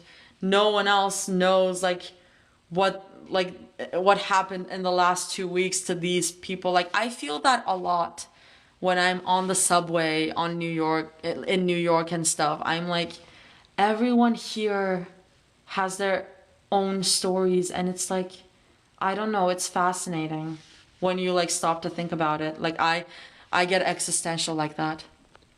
That feeling of Sonder. Oh. You know it's a good chapter when you cry again, even at your third read-through. Whoa, Crow! Let's see if it will make me cry. Again, I've said multiple times in lives, but it's very hard to cry when you're being perceived like this. Thank you, Nat. Yeah, I'm like, I don't think I'll cry for that reason because I'm like performing something right now. So I don't know. If I was on my own, maybe I would, but we'll see. I don't know what's gonna happen that will make me cry. Try not to cry challenge. RD1 demo 0 question mark. Toss almost got me to cry on live. It was Toss, right? It was I think it was one of the Two's Company chapters where I was like, ooh, I'm feeling something. I think it was the Mira Panic Attack chapter. I'm feeling something, but I didn't cry. I felt it, but I didn't cry. Puppies! I think it was Toss. Yeah, it was Toss. It was Toss. Kind of want to see if I can do a challenge to make Artie cry. Reef, go for it. Go for it, and I'll check it out. I'll read it. Discord has shown me just how much everyone in here is going through, but we're all here. No, literally. I wish I could join voice chats more. Oh my god! We got a little jellyfish. Thank you, Red. Yeah, I wish I could join voice chats more often. I've been busy. I've been busy the last 2 days. Oh yeah, we trauma bonded heavy in between all the flirting. I only heard like what happened in the voice chat. I don't know what y'all talked about, but it's really nice to see everyone connect over there. Holding the puppy named Rumi. Again, my mom named them. Wah. Well, you're in our time zones now. That's true. I might like join late at night while I'm trying to go to sleep and be like, hey, y'all. The Discord has 2 moods, flirting or trauma bonding, or geeking out, or sending memes. It has multiple, Nat. Wait, what fanfic are you reading? I'm reading When the Sky Breaks West. I'm reading When the Sky Breaks West. Yeah. I'm almost at the end. Let me see how much I have. Oh, I'm at the very end. Oh, wow. Okay. I think let's just get through this, y'all. Chapter 22, yeah. The flight passed in a haze of restless sleep and uncomfortable silence. Rumi spent most of the 14 hours with her eyes closed, though Mira could tell from her breathing that she wasn't really sleeping. Occasionally, she'd murmur something quietly to Zoe in Korean, asking if she needed water, if she was comfortable, small gestures of care that somehow made the distance between her and Mira feel even wider. Guys, Rumira angst is getting to me so much. Zoe dozed fitfully against the window, waking every few hours to stare out at nothing but clouds and ocean. When the meal service came, she picked at the food without much interest, her appetite still struggling to return to normal. Across the aisle, Celine worked steadily through a stack of documents. While Bobby typed on his laptop, the 2 of them coordinating the delicate dance of rearranging schedules, managing media inquiries, and planning their gradual return to public life. Mira caught fragments of their hushed conversations, recording sessions pushed back another week, variety show appearances postponed indefinitely, careful explanations about ongoing recovery from illness. The guilt sat in Mira's chest like a stone, growing heavier with each passing hour. Every time she looked at the back of Rumi's head, every time she caught Zoe's hollow expression in the window's reflection, the weight increased until it felt like it might crush her entirely. She'd broken something that might be irreparable, not just with Rumi, but with all of them. The trust, the easy intimacy, the sense that they could weather anything as long as they faced it together. All of it damaged, possibly beyond repair. When the pilot announced their descent into Incheon, the relief in the cabin was immediate and unspoken. Home. They were finally, actually home. Zoe pressed her face to the window as Seoul came into view below them, the Han River snaking through the city, the familiar skyline they'd looked at from their penthouse balcony countless times. When she turned away from the window, Mira caught the shine of tears in her eyes. 9:38 a.m. local time. The wheels touched down on Korean soil, and something in all of them seemed to exhale for the first time in weeks. The van was waiting on the tarmac, engine running, driver discreet and efficient. Celine's people had already collected their luggage, coordinated their exit from the airport, managed every detail to ensure they could slip back into Seoul as quietly as they'd left. As they drove through the familiar streets toward their neighborhood, Zoe kept her mask up, but her eyes tracked everything. The convenience stores, the street food vendors setting up for lunch, the pedestrians hurrying to work. All of it so completely normal, so utterly removed from the nightmare they'd just escaped. Almost there, Rumi said quietly. One last line break, I think, until the end. One last line break, y'all.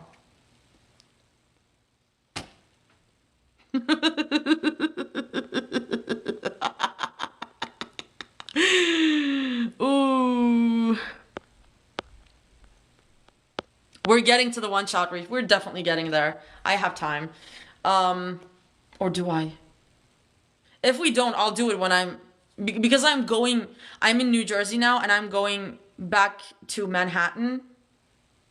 I might just take the 5 train instead of the 4 train. Like it's it's fine. The elevator ride to the top floor felt eternal. When the doors finally opened onto their private hallway, Celine stepped forward to the security keypad, her fingers moving quickly across the numbers before the lock disengaged with a soft click. The smell hit them the moment the door opened. Rich, savory aromas that spoke of home in a way that transcended geography.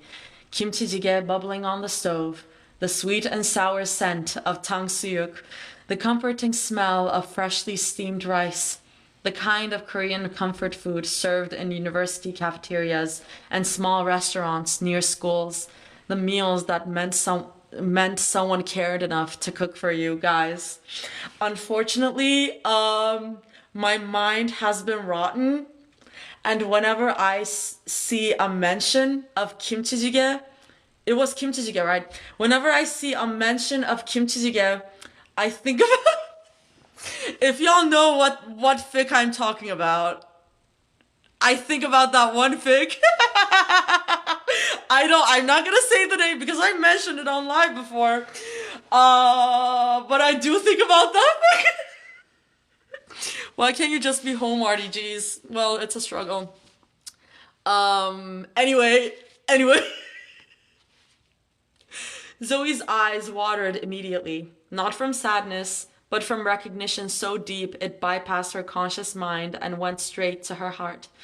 The smell of a mother's cooking, something she hadn't experienced in a decade, something she'd forgotten she missed until this moment, when the loss of it hit her like a physical blow. She walked ahead of the group, drawn toward the kitchen by muscle memory and longing she hadn't realized she'd been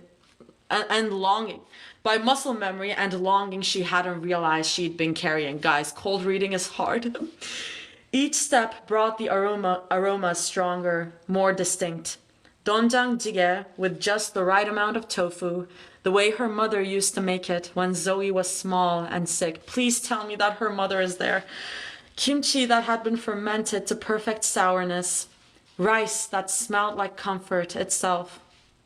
Her footsteps echoed in the familiar space until they stopped abruptly at the kitchen threshold. Let's go! I was right again. There, standing at their stove, wearing a simple apron over her clothes, was Cora! Let's go! Cora Sweep! She looked smaller than Zoe remembered, more fragile, her hair showing silver threads at the temples that hadn't been there the last time they'd seen each other.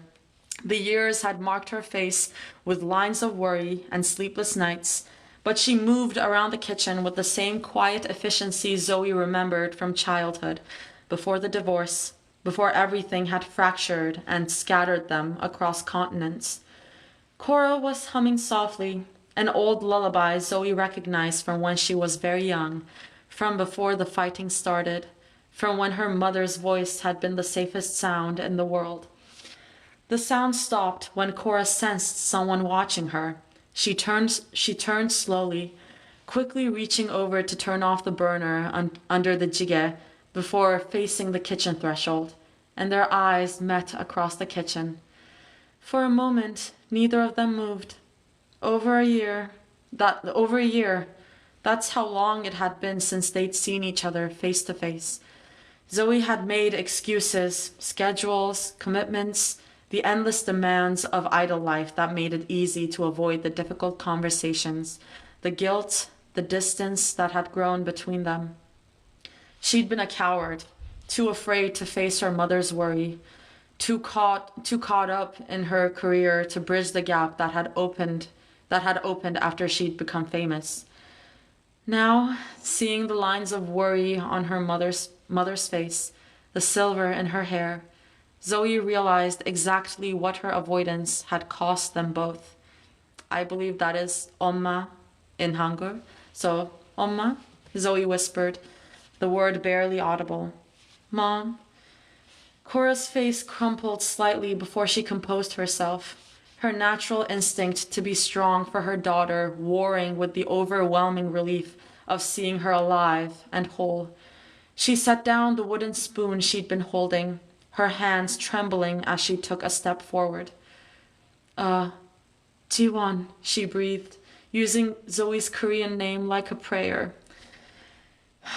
She took another step, then hesitated, her hands reaching out toward her daughter before stopping in midair. Her fingers shook as if she was afraid that touching might break whatever fragile miracle had brought Zoe home to her. Zoe's eyes brimmed with tears she couldn't control. Her mother looked exactly as she remembered, but also completely different. Older, more tired, marked by years of worry that Zoe had caused. The guilt was immediate and overwhelming, mixing with the desperate need to be held by the person who had loved her first and longest. Behind them, she was dimly aware of the others standing frozen in the doorway. Mira's sharp intake of breath, Rumi's stillness, Bobby's and Celine's quiet presence. But all of Zoe's attention was focused on her mother's face, on the way Cora was looking at her like she was something precious and impossible and finally miraculously real. Cora's hands moved toward the black mask covering the lower half of Zoe's face, her movements tentative. "May I see you?" she asked softly. Zoe flinched slightly at the approach, an involuntary reaction born of weeks of being touched in violence rather than love. The movement was small, but it made Cora's breath catch in a broken sound of understanding and heartbreak. But Cora's hands were patient, infinitely gentle, pulling the mask away slowly, as if unwrapping something delicate. When the fabric fell away, revealing her daughter's face fully for the first time in over a year, Cora's world shifted. The sharp intake of breath was audible across the kitchen. 3 thin white scars ran across Zoe's left cheek where Michael's fingernails had torn through her skin, raised lines that would probably never fully fade. The bruise on her jaw had yellowed and greened but was still clearly visible, the shape and size telling its own story of violence. There were other marks too, smaller scratches that had mostly healed, a slight swelling around her right eye that makeup had hidden during the court hearing, the overall thinness that spoke of weeks of poor appetite and constant stress. But it was Zoe's eyes that broke Cora's heart completely. They held a haunted quality that hadn't been there before, a shadow of fear and trauma that no 21-year-old should carry. Zoe couldn't meet her mother's gaze. Shame and guilt warring with relief in her chest. She tried so hard to protect her mother from the truth, to spare her this exact moment of seeing what Michael had done. The failure felt crushing. Juana, Cora whispered, her voice breaking on the name. Her hands moved to cup Zoe's face, trembling fingers mapping the damage with devastating tenderness.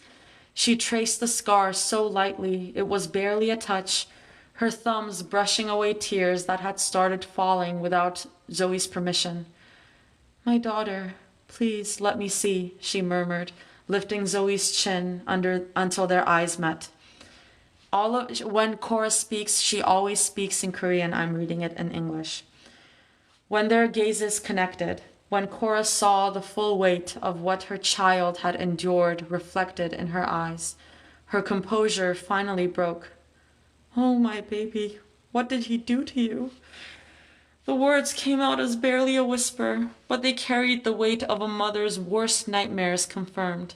Years of worry, of knowing something was wrong but being powerless to help from across an ocean, of trusting a system that had failed her daughter over and over again. That's when Zoe broke completely. She collapsed into her mother's arms like a dam bursting, sobs racking through her body with such force that her legs gave out beneath her. Cora caught her as they both sank to the kitchen floor, Cora's back against the cabinet as she cradled her daughter like she had when Zoe was small and the world felt too big and frightening. Cora rocked her gently, the same soothing motion she'd used to comfort a tiny Jiwon through nightmares and scraped knees and childhood fears. Now she rocked her grown daughter through trauma no child should ever endure. Her own tears fell silently as she absorbed the weight of Zoe's grief, finally able to do what she'd wanted to do for years, protect her child, comfort her, be the mother she'd been prevented from being.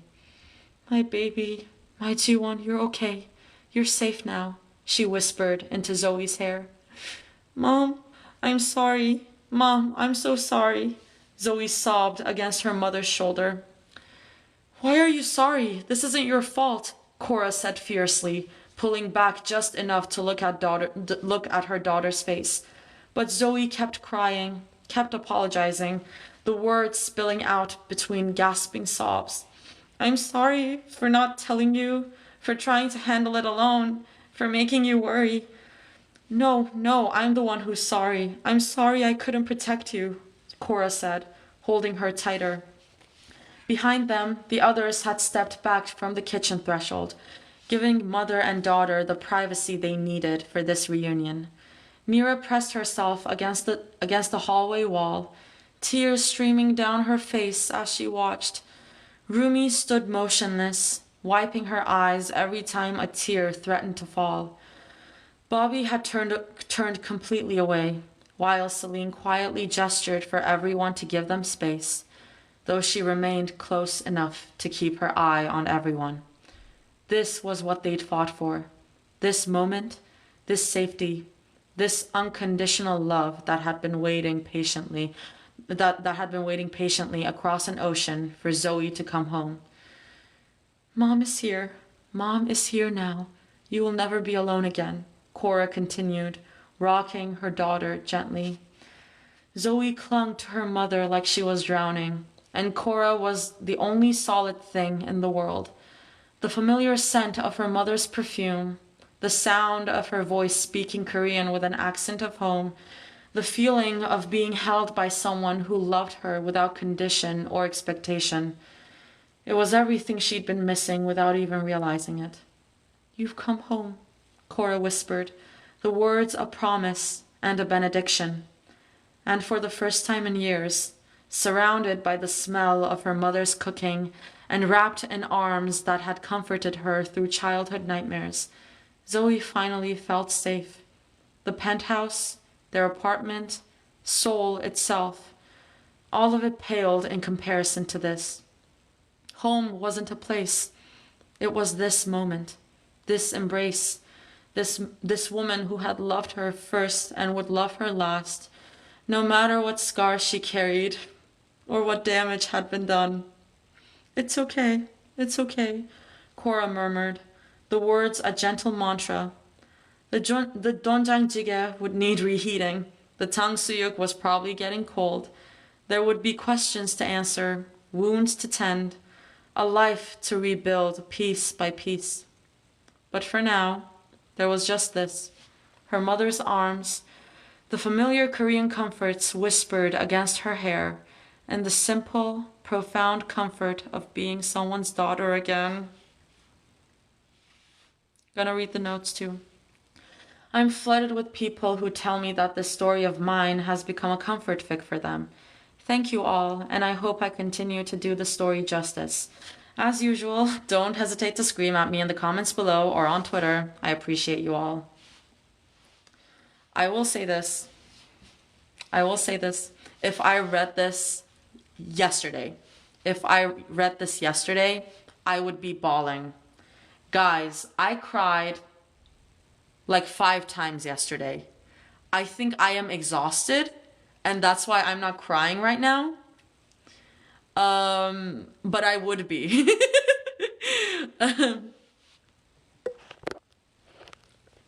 Yeah, I'm sobbing. I'm not kidding. It's really good. The last part is really good. And the thing is, like, anything that has to do with mothers usually really gets me. Guys, I was crying like crazy. I saw Gypsy on Broadway.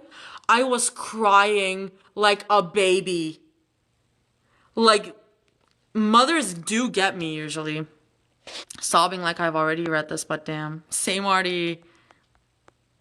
Guys, free hugs from Mother Rose. Mother Rose! Thank you. Artie didn't cry, so make Artie cry challenge for pick all again, like I said, this would make me cry normally. I just cannot handle it right now. Also, I'm at 4%. Guys, give me a sec. Actually, I'll take you with me. I need to grab my charger. Let me grab my charger. Sobbing like I've already known this. This random and our mommy issues. The mommy issues will be strong in my fic. Okay, Reef. Wait, so that was 22 chapters? Yes. Hi, lovely. Wait, I'm on live stream right now. Oh. I'm just gonna grab my charger. Okulun nasıldı? You look really cute, by the way. Thank you. Birazdan geleceğim. I'm just on live stream. I've already cried earlier from this fic. Sometimes love is not enough. Oh my god.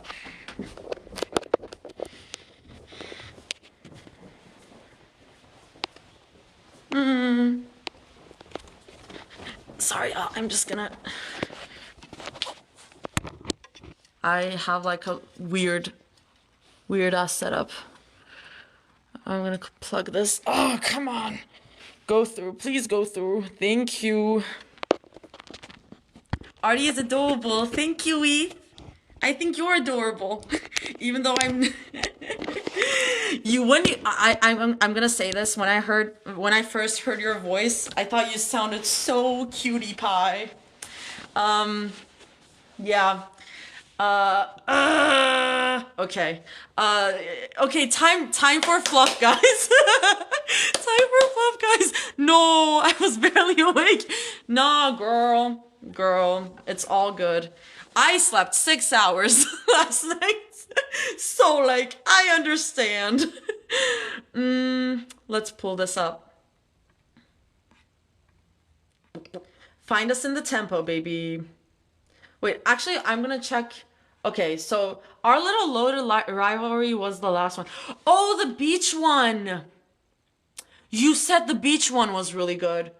Should I do beach one and Find Us in the Tempo? Let's do beach one first. Let's do beach one shot first. Because I saw you when I was reading your one shots, you were like, oh my god, no, you didn't get to the beach one. Let's get to the beach one. Sand Between Our Toes by Reefwriting. She saved me this summer, actually, like I was at my lowest. Yes to the beach one.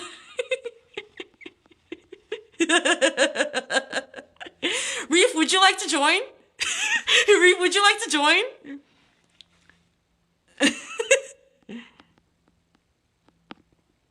Would you like to join this live? You don't have to show your face, and if you're not ready, you don't have to. You don't have to. But I can invite you. Yeah, I can invite you to join if you want. Reef, come on. Oh, how do I will invite you. Wait. I think I will. Wait. I'm also like not good at this. Wait, what is this? Mark your. Wait. Okay, I think I invited you. Oh my god! Oh Am my I god! here? Hello! Yes. Reef officially canon! Officially canon. Okay, so it's only on audio. Perfect. That's Yeah. just what I want. Oh, that's great! That's awesome. I've not done this before. TikTok has given me the option, but I've not had anyone online. Hi, friends. Everyone say hi, Reef! Vote you as president. No, do not trust me with authority, please. Hi, the Do not polls- trust me with authority. No, because I was like, when I read The Art of Spoiling Pretty Girls, I want to have Reef on live. And I Yes, can have you on. please. Yes, please. Begging, waiting patiently. I'm sad. Once I get through Reef, the chapters I know. players are so long. It's okay, actually, because I'd rather be at home when we're on the same time zone before we do that. And Reef that's happening for next president. week. Please, guys. Please, no. Not Reef for president. You're making me blush. Are you home next week, Reef? I fly home on the 20th, but I won't be back in Orlando until like early morning on the 21st. 21st. Reef, we need full on We have angst. time, we have Okay, time. babies, the angst is coming, I promise. Angst will be coming. Christina knows all about the angst I'm writing. Y'all are talking behind my back about everything. We trauma bonded. You weren't there. I know this. It's okay. I think it was Danny and Christina. Danny and Christina were there while I was on the voice chat and I was trauma dumping. And I was just like, this I wrote a chapter during a meltdown for The Art of Spoiling Pretty Girls where it's just play by play my trauma. Oh no! And it's up. It's one of the chapters. I needed it. It's not gonna be for a while. We have some other stuff in between what I've written now and that, but I did write it out and I was like, ooh, I needed it. I needed to process that. Very cathartic. Yeah. Not to concern everyone. Sorry, my bad. Nah. Yeah. Real. Meltdown chapter gonna go crazy. Yeah. But they're gonna go on their. They're going on their. I was writing it actually as I listened. I was writing more of it, and I was like, they're just gone a little date right now. They're having fun. They're having a good time. They're having fun. No, like from what I've seen, they seem to be having fun a lot. Reef the Fluff God, what happened? Reef the Fluff God is dead. The Flood God is dead. I'm sorry, Reef the Flood God can't come to the phone right now. Why? Oh! Fluffy Reef can't come to the phone right now. Why? Because she's fucking dead. Period. And then we break Rumi. I'm projecting so hard on to all three of the girls individually that you guys are gonna know my personality by the end of this fic. Hey, you know what? That works well for the Reeffarty writers. Just smush all three of them together and that's me. That's gonna work Self-love. well for characterization. Hashtag self-love. There we go. That's how I knew we'd get along. Yeah. I have my beach one shot pulled up actually for everyone. I think I put it in the end notes, but this was based on me going to the beach for the first time. Okay, yeah, may or may not be inspired by my first time stepping foot on a beach after moving to Florida a couple years ago. Don't at me. So Don't at me, yeah. this actually turned out way better than I originally thought too. So please give me my validation. I work really hard. Guys, everyone praise Reef forever. Reef president of Fluff is not a thing anymore. Not anymore. Reef, you can't hide from coral splatter now. Oh no. Remind me to find the baby pics of Reef. Oh no, of Maybe you I'll on make the this for beach. you. Oh. I have baby peaks on the week. I was the big Red, you shut up. You banned. I don't Well, who lies? Who lies? Did your darkness ever Red, you're a little late to the party, honestly. No real. 5 minute timeout. Reef, is there something you're not telling us? You guys will have to figure that out on your own. There is a lot happening. Oh my god. Figured it out in 5 minutes. Christina, you shut up as well. Christina's banned. Refloor screenshot added to the list. Refloor screenshot. Girl Is it- has top dominance kick. What? I don't know what that means. Top dominance kink. Exactly what it sounds like. Girl, my brain's not functioning. I'm sorry. Which is fine. You're doing 14-hour shifts. It's normal. Yeah, 11 to 14 hours depending on if it's a cruise day or not. Which I haven't been doing that the last couple days, but I had yesterday and today off. The Artiverse is so very vast. Gosh, she's so fun. Wait, what? Are we talking about Reef? Because yeah. Guys, please. You're my hype men. You're my hype women. You hype me up so hard. No. You brought this upon yourself. I did. I fed into it, and now it's what it is now. Fun. It's really fun. Reef new chapter when? Reef new chapter when finished chapter. That's the answer. I am at 5,600 words for the next chapter of The Art of Spoiling Pretty Girls, and I haven't even gotten to the, like, go-kart part. The go-kart date. Go-kart gate. Reef new angst when. It's written. We just have to get to that part. New new. Okay, should we get started? Yes, please. Yay! I'm sat. I'm listening. Live reading with Reef.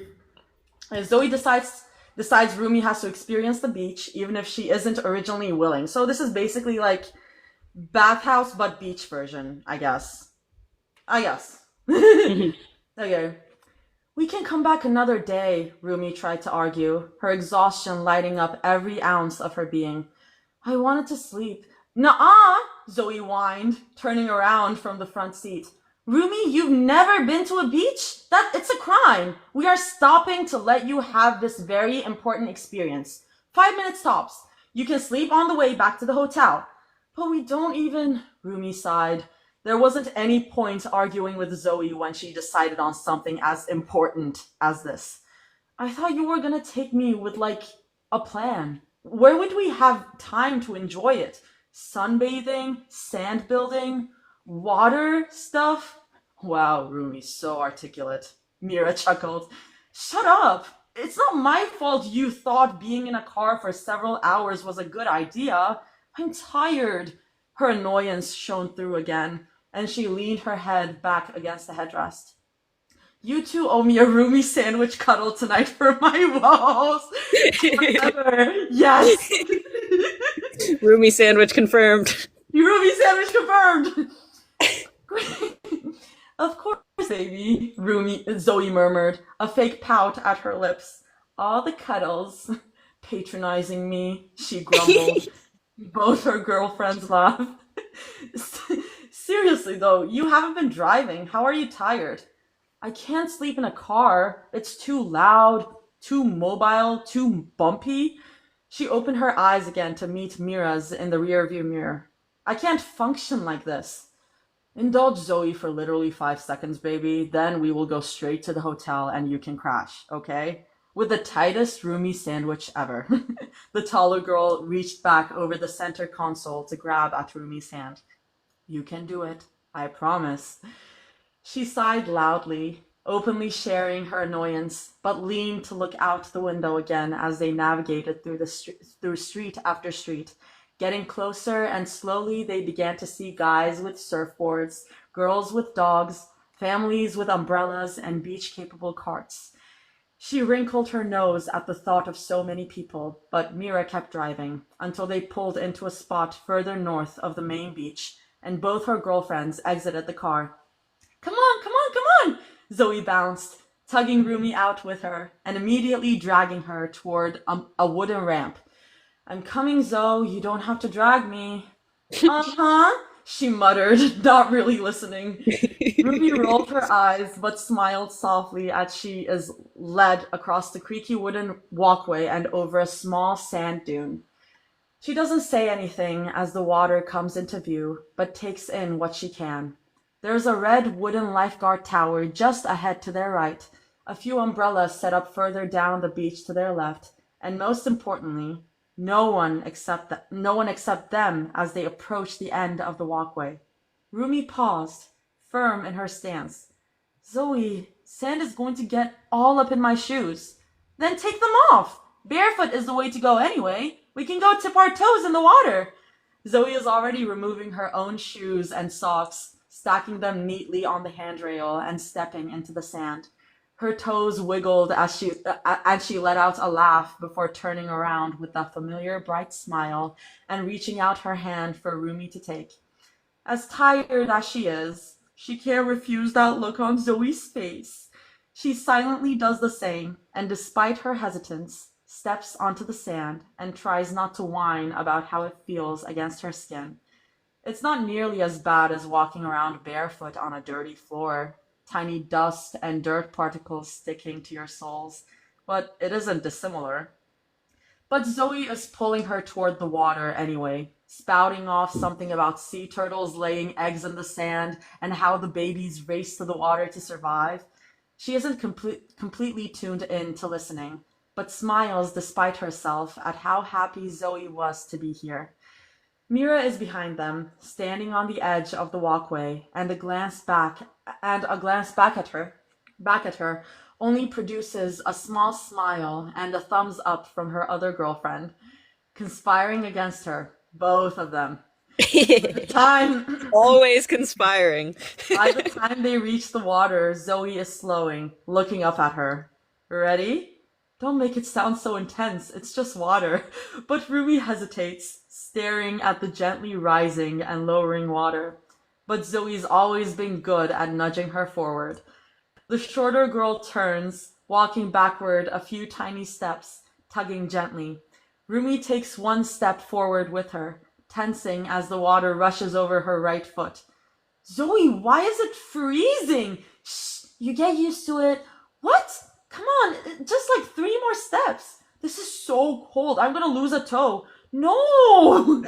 Rumi laughs in disbelief, unable to stop herself taking a few more steps, shivering when they stop, water reaching just past her ankles. She takes a few deep breaths, watching the movement of the water, before looking up at Zoe again. She has the brightest grin. Good job, babe. Shut up. But she can't even sound angry anymore. She just shuffles her feet side to side nervously as Zoe turns to face the same direction as her again. Without words, she wraps an arm around Rumi's lower back and leans into her shoulder, using one hand to point at the lowering sun. The sunsets on the beach are always the prettiest. It's beautiful, don't you think? Her head straightens back up after the words come out of her mouth.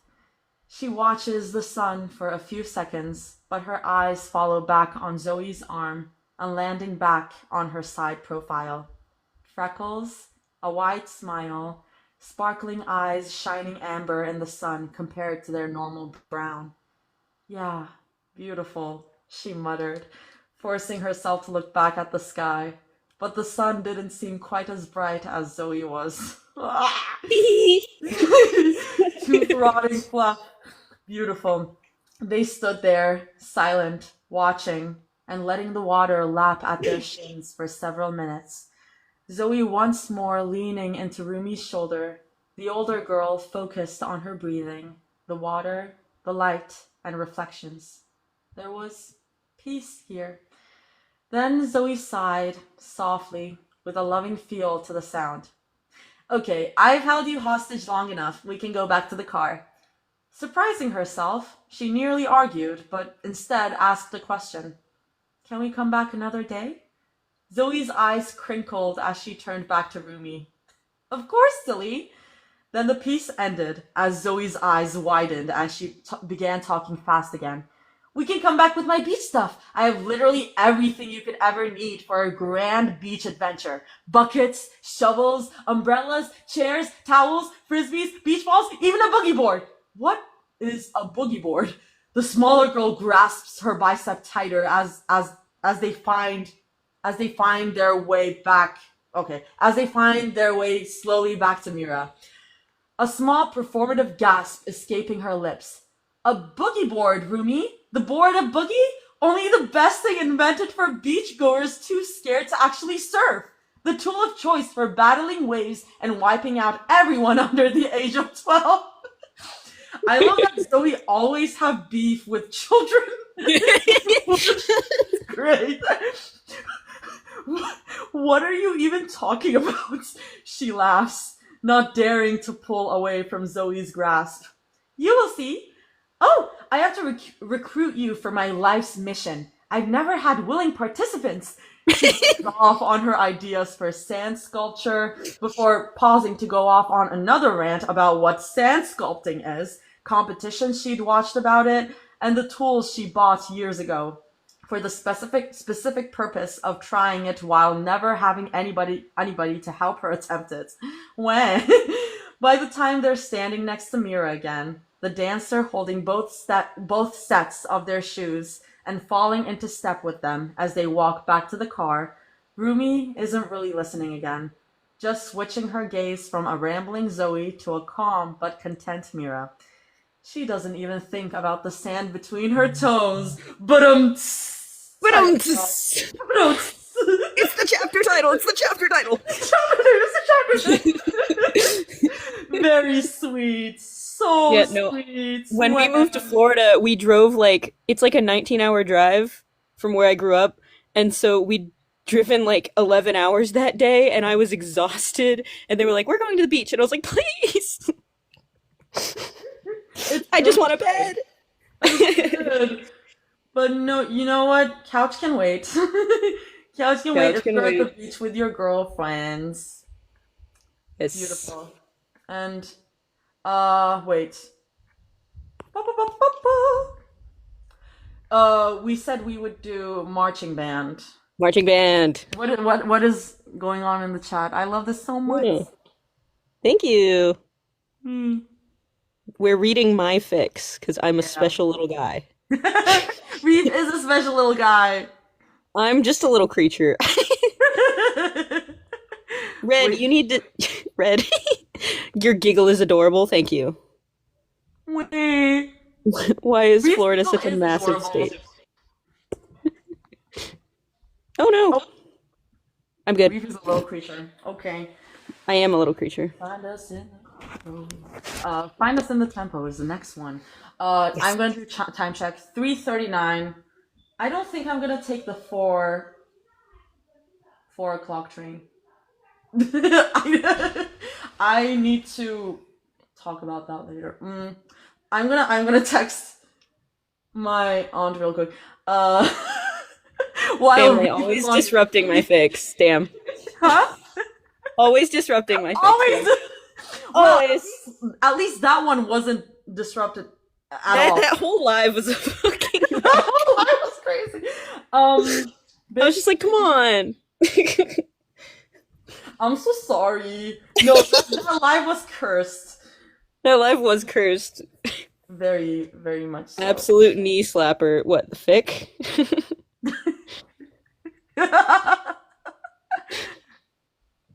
What are you saying? Listen, I have to write with a little bit of comedy in it. I can't. Yeah. Yeah, of course. Artie's family definitely has something against respect. Specifically against me. Not Toss, not Demo. No, but here's the thing. Just me. My last Two's Company live, they did have to like make me end it early because it was a very long chapter, granted. Yeah, but that was they did have to end me early. really long chapter. Especially when Zoe exists. Zoe is right there, and she's just a little guy. I love her. Honestly, Zoe is me, and I'm in love with Mira. But I think everyone's in love with Mira. But I can't write any of them separately. If they're left out, I'm gonna cry. Yes.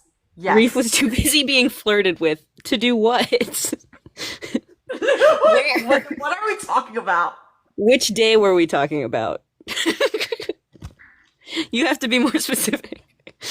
I'm also a roomie in love with Mira. I'm also a roomie. So yeah, I do think everyone is in love with Mira. What are you guys talking about? Hey, don't blame the polycule. I'm also a derpy. If you How often does it happen, Reef? It's been happening for 4 days straight. I don't know. Yeah. Has it been 4 days? They kept flirting with me while I was on the clock at work, and I had to keep leaving and checking back and being like, what's going on? What's happening? With your homophobic manager? Yeah. No. She really hates to see me winning. We flirt and then we trauma dump, period. That's basically polytricks. And then we flirt again. It's the cycle. Oh, we're kissing. No, not right now. Not on live. Are y'all in the Discord right now? Are y'all in the Discord right now? I haven't been checking the Discord. I love the title of this polykill. Let's kiss. Guys, I can't kiss on live right now, please. Their life goal is to fluster me. Yeah. Not right now. I'm so tempted to check the Discord right now, but it will start pinging like crazy. Yeah, they said a couple things in the Polycule chat, but not anything in the Orange Nation chat, so you're fine. I'll check it later. Mother will discuss. When she's flustered, she'll mute. I can't mute on here. Reef hands. Oh my god, everyone's obsessed with my hands. Everyone is obsessed with hands general. Like, I just like posted a photo of me I'm pointing to bikinis on the floor, and it's like, Artie, hands! That's not what hands! Hands spotted. Hands spotted. Y'all are freaks! But it's very fun, it's very fun. Freaks, lovingly. Freaks, lovingly, exactly. Lovingly. We're lesbians! I was on voice chat showing like my rings that I got, and everybody was like, hands! Oh, I need to. So I was like, oh my god, I did buy rings. Look at my rings, and they were, and I was like, oh wait. Pause. God, what has my life come to? I've been asking that what question. What has my life come to? 2 months. Look what you've made, Artie. Look what you've created. Look what you've brought together. This fucking movie, bro. You need to start selling. Fic, if you want to continue reading. This pure joy. Yeah, I missed your rings. Yeah, that's fine. You need to start selling? What would get you easy money, girl? What? What? Hand pictures? Is that what we're talking about? Guys, please. I keep accidentally joining the wrong private VC and almost ended up mid polykill combo. It's dangerous in there. You should avoid it at all costs. Hands! Holy hands! That's really good. That's really good. Beautiful. Christina's really funny. Christina's That's really my Florida funny. girlfriend right there. Christina, you're really funny. And hot. She's really hot. So unfair. We should do an Orange Nation Kahoot day. Oh, we were talking. I stream on Twitch when I get home and I have my setup. I stream on Twitch, and so we were talking about doing. If you know what, fuck, what is it called? No, it's a game. It's a game that you can play on stream. Christina, do you remember? I'm blanking right now. Oh, Jackbox! I love Jackbox. I love Jackbox. Jackbox. We could Yeah, we could do Let's we play could do a Jackbox. Reef stream, Jackbox stream. Yes, I love that. We gotta have our PowerPoint autism night. Yeah. PowerPoint autism night. Oh my god, yay! Oh, Jackbox would be so fun with this group.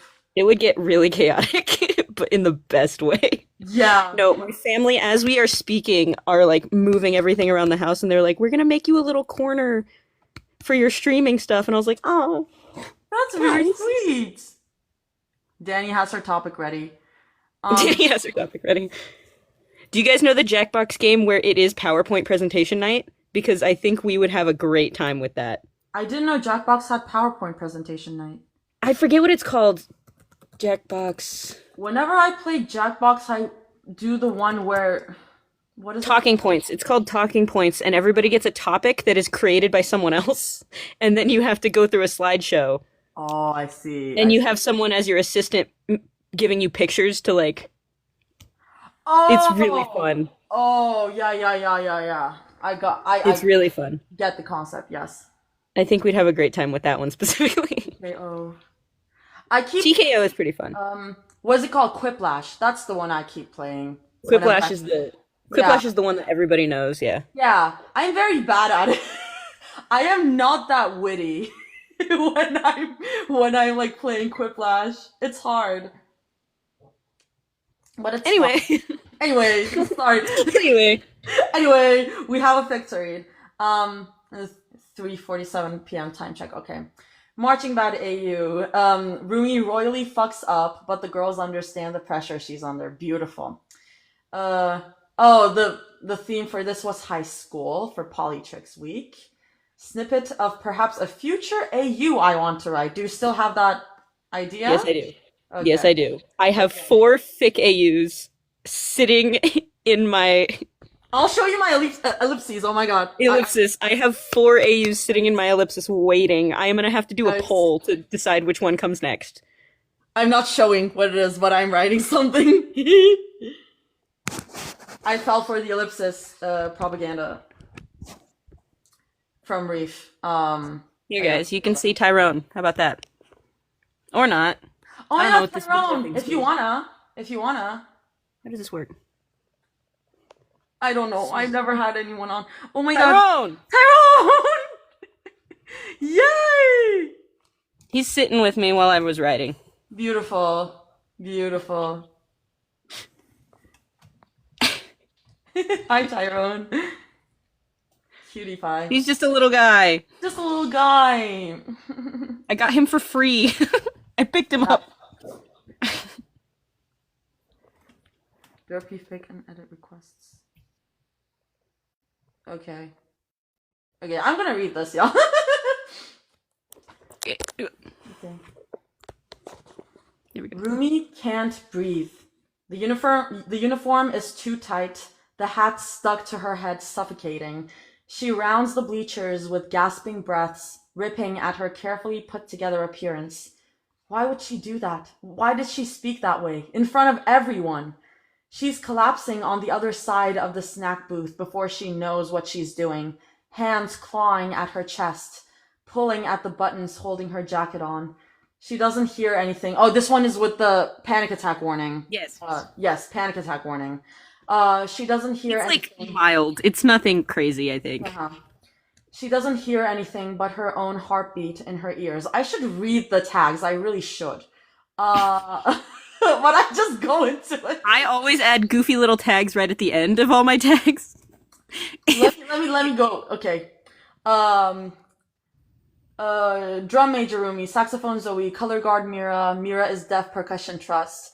Panic attacks, mention Genu. Genu really kind of just fucks Rumi's day. Trumpet Genu, trust he has the ego and the audacity. Apology. Rumi needs a hug. Rumi needs therapy. Rumi centric. Great. Love confessions, pet names, beautiful. Zoe and Mira take care of their girl, amazing. Even though they're a little upset. Genu hate club population, these three. Beautiful, beautiful. Genu hate club. No one Genu hates. Hey Club. Okay. She doesn't hear anything but her own heartbeat in her ears. So this is a panic attack. Great. She wants to laugh, but she's crying too hard. She wants to scream, but she's choking on the weight of everything that just happened. Genu, the bandstand, the audience, Mira, Zoe, their expressions, the pain, the betrayal on their faces. The second the performance had ended, she had run away.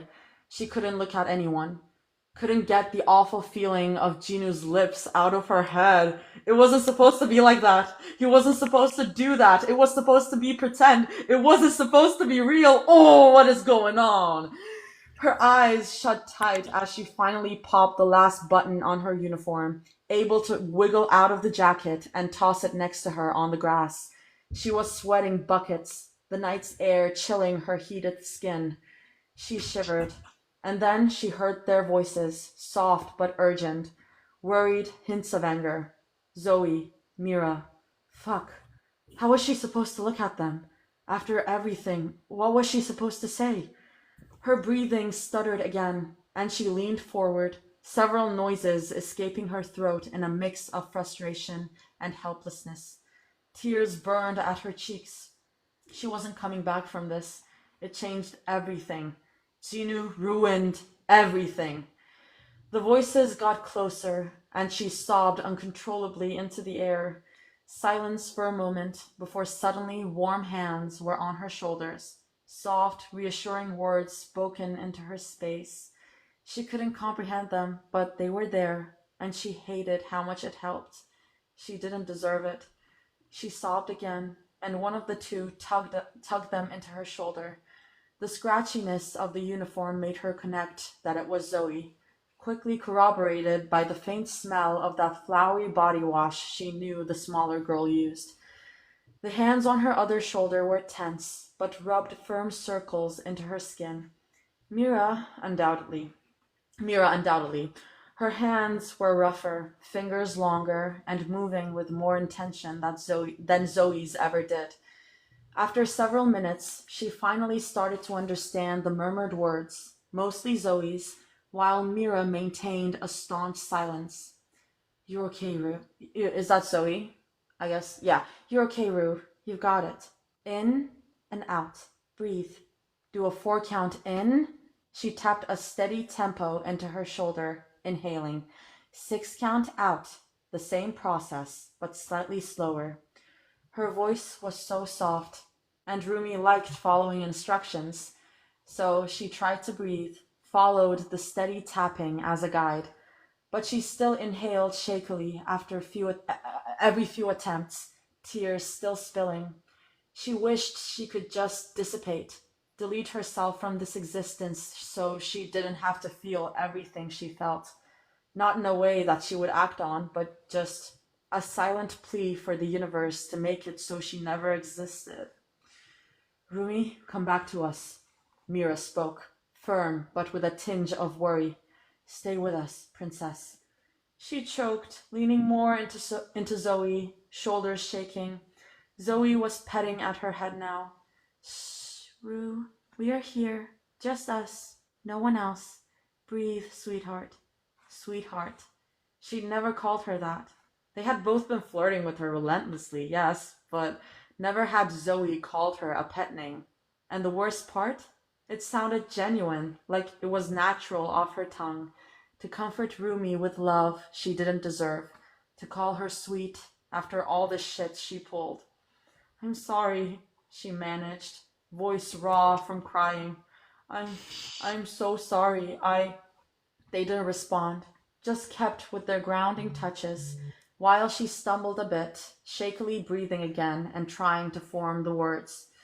It was never. I couldn't. Please understand, she whined, grabbing at Zoe's collar with barely any force. He wasn't. He never was. Mira was closer now, leaning into Rumi's neck. I know, princess. We know. Glad to hear you say it, Rue, but we knew. She shuddered, pulling herself away and trying to meet the other girl's eyes, still painted up gold from the performance. Her jaw moved, but no sound came out. Her chest still tight. She leaned forward, a choked noise coming out. Then she was crying again. I'm sorry, Mira, I'm so sorry. Mira didn't blink, setting a hand against Rumi's face. Breathe, breathe, babe, breathe. Her thumb stroked at her cheek like she hadn't just kissed the boy she hated in front of them both, in front of the girl she loved. It was that, finally, that made her fall backwards. Her head hit the bricks of the snack building a bit too hard, drawing a pained whimper. But Rumi just moved her head side to side, shaking and crying. I don't deserve. I lied to everyone. I hurt you, both of you. I can't undo it. I can't fix it. I can't fix me. Zoe pressed closer to her, one arm wrapping around her lower back while the other landed with firm pressure against Rumi's chest, right where her racing heart was. You don't need to be fixed, Rumi. You're not broken. You're a teenager. She smiled, soft and open and real. Teenagers are always a mess. We don't have it all figured out yet. We aren't supposed to. Her hand moved up and down Rumi's sternum, another effort to calm her. We saw how you reacted, how he kissed you. You didn't want it. I saw. It was obvious. But I did say he was I don't know why. It was less scary that way. It's not anymore. Everything's scary. Everything's bad. She looked toward her other girl, Mira's face barely betraying her emotions. You deserve to hate me. Smaller, breathless, heartbroken. Mira's hand landed on one of Rumi's knees. I'm mad at you, she began, her lips pulled tight, but her eyes suddenly softening. But I never hated you. Not for a second, Rumi. I love you, even now. She quirked her lips into a half smile, even after falling apart and crying and breaking. You're everything. You're unfairly beautiful.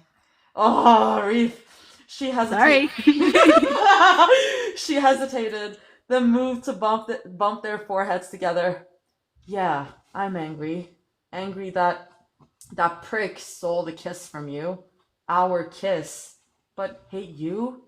Baby, I'd carve out my own bones before letting myself hate you. What a sentence! Oh my god! Thank you. I made it myself. I made it myself. I made it myself. Reef is never sorry. That is true. I'm never sorry. I'd carve out my own bones before letting myself hate you. The admission sobered Rumi's thoughts, and she swallowed thickly before letting her eyes shut. She focused on the weight of being between them, that grounding warmth that they always had. Nothing else comforted her more than her girls. She slumped, tired and beaten. Zoe was at her ear, voice so gentle it made Rumi want to cry again. We know why you did it. It made sense, Rumi. You've always been under so much pressure to be Rumi that you never got the chance to just be Rumi. These past few months, we wanted you to feel safe enough to be that, even if just for yourself. But we love you. The mess, the hurt, the tears, because we always get the strong, the smart, the funny, the brave. You're so brave, sweetheart. She chuckled under her breath. I don't feel brave. I feel like a coward. I hid myself away. I forced on this persona. For what? It's just broken me down. I'm breaking, and I didn't think anyone would see it. We did, Mira whispered. We saw, and we wanted to catch you. Rumi opened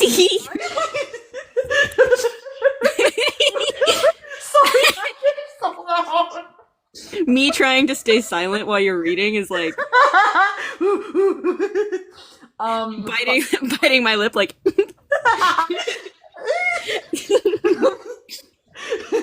Rumi opened her eye. sorry. No, you're good. Rumi opened her eyes, staring blankly ahead and back into Mira's. Her face was always a picture of calm, like nothing affected her. But if there was anything Rumi learned, it's that her eyes betrayed her. Those loving brown eyes focused on her and holding her together, shaky with emotion. The rest of her never showed. She heard the band kick up into the fight song behind them as the word she dreaded popped into her mind. Love. She felt it break into her chest, and she looked at Zoe next. That soft, warm smile, a constant reminder of how Zoe was her opposite, open with everything she felt, no matter the consequences. Two parts of her she didn't know she was missing until that first morning of summer drills. That first raised eyebrow, shouted flirtatious remark, the stupidly overplayed melody of Careless Whisper, which Zoe had played to perfection. As a saxophone, it is a rite of passage. Yeah. Love. She was dizzy with it, with the weight of it, and she didn't want to think about it anymore. She wanted to feel it.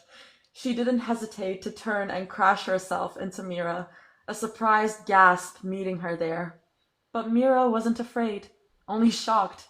She was pressing back against her lips with no hesitation, both hands flying up to hold Rumi's head. One at the back, where her skull still ached with pain from hitting the bricks behind her, and the other on her jaw, holding her still. The taller girl broke it after a moment, breathing just a tick heavier, searching Rumi's eyes. She found a shocking amount of certainty. It made the hold loosen on her face, and Rumi snapped her head back towards Zoe. I don't want to wait. I don't want to wait. Shh. I don't want to feel his lips on mine anymore, she begged. I want yours. Please make me forget that he ever. Zoe didn't let her finish before pressing a bruising kiss to her lips. Her hands fisted at Rumi's tank top, still wet with her sweat from conducting. A small, curious tongue licked at her lips with a shaky breath, and Rumi melted, whining. She felt kisses pressed to her cheek on the other side, Mira not hesitating to lay all her affection out onto the metaphorical table. Then she switched again, Mira finding a hold on her slowly being undone braid, nipping at Rumi's lips with more intention. Girl, you didn't tell me they were like gonna make out. It doesn't get too heavy. It doesn't get too heavy, I swear. It doesn't get so heavy. I'm like fine right now. They kept like that. They kept like that. The girls pulling her forward and back between them, breathless, desperate, and real. Nothing like the other kiss. Psh, the one she barely remembered anymore. The one she was all too happy to forget. She unglued herself from a firm Zoe kiss, breathing heavy and busy for a completely new reason.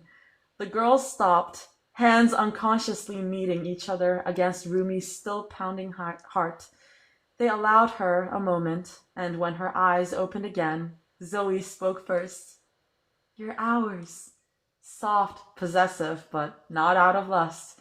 It meant what she'd already heard over and over. We have you, we will catch you, we love you. She was crying again, but not out of panic or hate or frustration, out of relief. Tears softly fell, Mira catching them immediately, leaning in to kiss them away while Zoe smiled at her again. She closed her eyes, not able to think past two bodies against hers, surrounded by the love she didn't think she was allowed to have. In a few hours, there would be consequences. Celine ripping into her about image and professionalism. But all she thinks she will be worried about is when she gets to kiss her girls again, with time, and not after a breakdown. She laughed at the thought, Zoe chuckling along with her as her tears cleared. Mira looked confused, but relieved. Yeah, she was doomed. They remained still, listening to the noise of the crowd, the music of the band every time something happened, and the barely coherent buzzing of the announcer. Zoe shifted. I'm gonna go ask Mr. B for the band room keys, okay? Why? Rumi questioned, eyebrows furrowing. Because you just had a meltdown and a panic attack, and it's probably a good idea to get you out of that uniform and also get you some water. Oh, that was Mira, sorry. Mira voice. Because you just had a meltdown and a panic attack, and it's probably a good idea to get you out of the uniform and also get you some water, Mira answered for the other girl. Like, shit, Rumi. Little emotional aftercare. Zoe snorted, moving to stand up. Just let us handle this, okay? Don't go anywhere. She was jogging off then, back towards the bandstands. When she turned back to face Mira, the other girl was already staring at her. I owe you a better apology, she managed. Like, full-on, thought-out, cake-included apology. She laughed dryly, moving a hand to cover her face. Zoe, too. I'm getting both of you your own cake for dealing with my asshattery. The girl chuckled, easing herself to sit down against the wall instead of kneeling like she had been. I won't refuse an apology cake. Rumi stared up, the stars begging to sparkle into view. I can't believe this is my life. I think we all feel that way. High school sucks. I was waiting until I got to college, hoped I'd find some hot sorority girls. But I guess life decided to send me two nerds instead. She nudged Rumi's shoulder. You know you're like never getting rid of me now, right? Yeah, she smiled. Zoe was back seconds later, the jingle of keys indicative of her success. It was a blur getting back to the band room. Mira and Zoe both changed out of uniform and then waited for Rumi to do the same. Then they found themselves in the instrument room, leaning against their cubbies. Not to make this into a joke, Zoe chuckled, but damn, I bagged both of you? High five me! She slapped her own hand, and Mira rolled her eyes. I'll put you in a bag and throw you in the pond at the park. No, don't disturb the sanctity of the park. My duck boys live there. Bob Ross and Hooker. And wasn't there one named Jeremy? Rumi was laughing. I don't remember. You named them. I can't believe you named one Hooker. Mira huffed, shaking her head. That poor duck, man. I tried to remove the fishhook, you know. They don't let me get that close. Just glad it doesn't seem to be painful. She's so silly. I love her. They fell into a silence, Rumi playing with her sleeves nervously. She closed her eyes, feeling exhaustion wash over her like a wave. I'm gonna sleep like a fucking brick tonight. Mira leaned over and wrapped her arm around her head, pulling her close and setting Rumi's head on her shoulder. You can take a nap. I'll wake you up when the game is over and parents start showing up. Parents, right. My aunt is gonna end me, she mumbled, but relaxing into Mira. She's so uptight. Like, she has to have, like, multiple sticks up her ass. Sorry, that was Zoe. It's always hard when I'm cold reading to tell who's speaking. Okay. She's so uptight. Like, she has to have, like, multiple sticks up her ass. Zoe, you can't tell me I'm wrong, she argued, giggling. Seriously, though, Rumi, you gotta start thinking about who you want to be, what's important to you. You love the band, but your aunt is gonna destroy it for you. She nodded, her hand stumbling forward till she found Mira's and gave it a squeeze. I guess I can't avoid talking to her forever. Actually, I should talk to her tonight, but I can't. Not like this. I need, like, at least 3 hours of sleep to function. Aim a little higher, babe. Shoot for the stars. Try for 6. Whoa, Mira, that might be too much all at once. Go for like 4.5 and see how you feel. You guys would be funny if this wasn't painfully accurate. Rumi chuckled. I'll get as much sleep as I can. then talk in the morning. Yeah, well, get a head start now, Rue. Who's speaking there? Yeah, well, get a head start now, Rue. Sleep, really, we have you. She nodded, trying to fight unconsciousness for a few minutes, but failing as the buzz of the band room lights, the sound of Mira's heartbeat, and the feel of scratchy band room carpet finally dragged her over into darkness. Notes real quick. I don't know if you can tell how much I've been thinking about this AU marching band Polytrix. Gino is a trumpet, by the way, and Bobby is a band director who loves his girls. I'll probably post an explanation on Tumblr and see how well it does.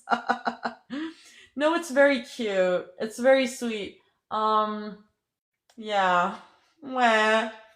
My girls. Oh, Reef is muted. I was wondering. Sorry, I had to mute. You're good. You are so good. I love me. I just love me some, like, let's take care of Rumi. Let's just take care of Rumi stuff, you know? I had to mute. I'm going out with a friend. Go out with your friend. Oh my god. I'm gonna have to end. Anyway, it's because she's blushing. Is it Crow? Did I fluster you, Reef? Okay. Yeah, I think what's left of the Polytrix week one shots? Promise to be honest. Reef, would you like me to save the rest of the one shots, or can I just read them myself? Christina Marie, not you, maybe already a bit. No, it's Crow. Crow's in the Discord. Hiya. Outro song? I'm gonna do outro song. Whatever you'd like to do. Okay. I'll see. Sanmıyorum diş doktorumda gecikti. Hemen biterse belki. Okay. I'm gonna play random acts of violence because oh my god. I'm gonna do. Where's my Spotify? I have so many tabs. First, though, I'm gonna. Oh my god! Oh my god! Stop loading. Okay. Random acts of violence.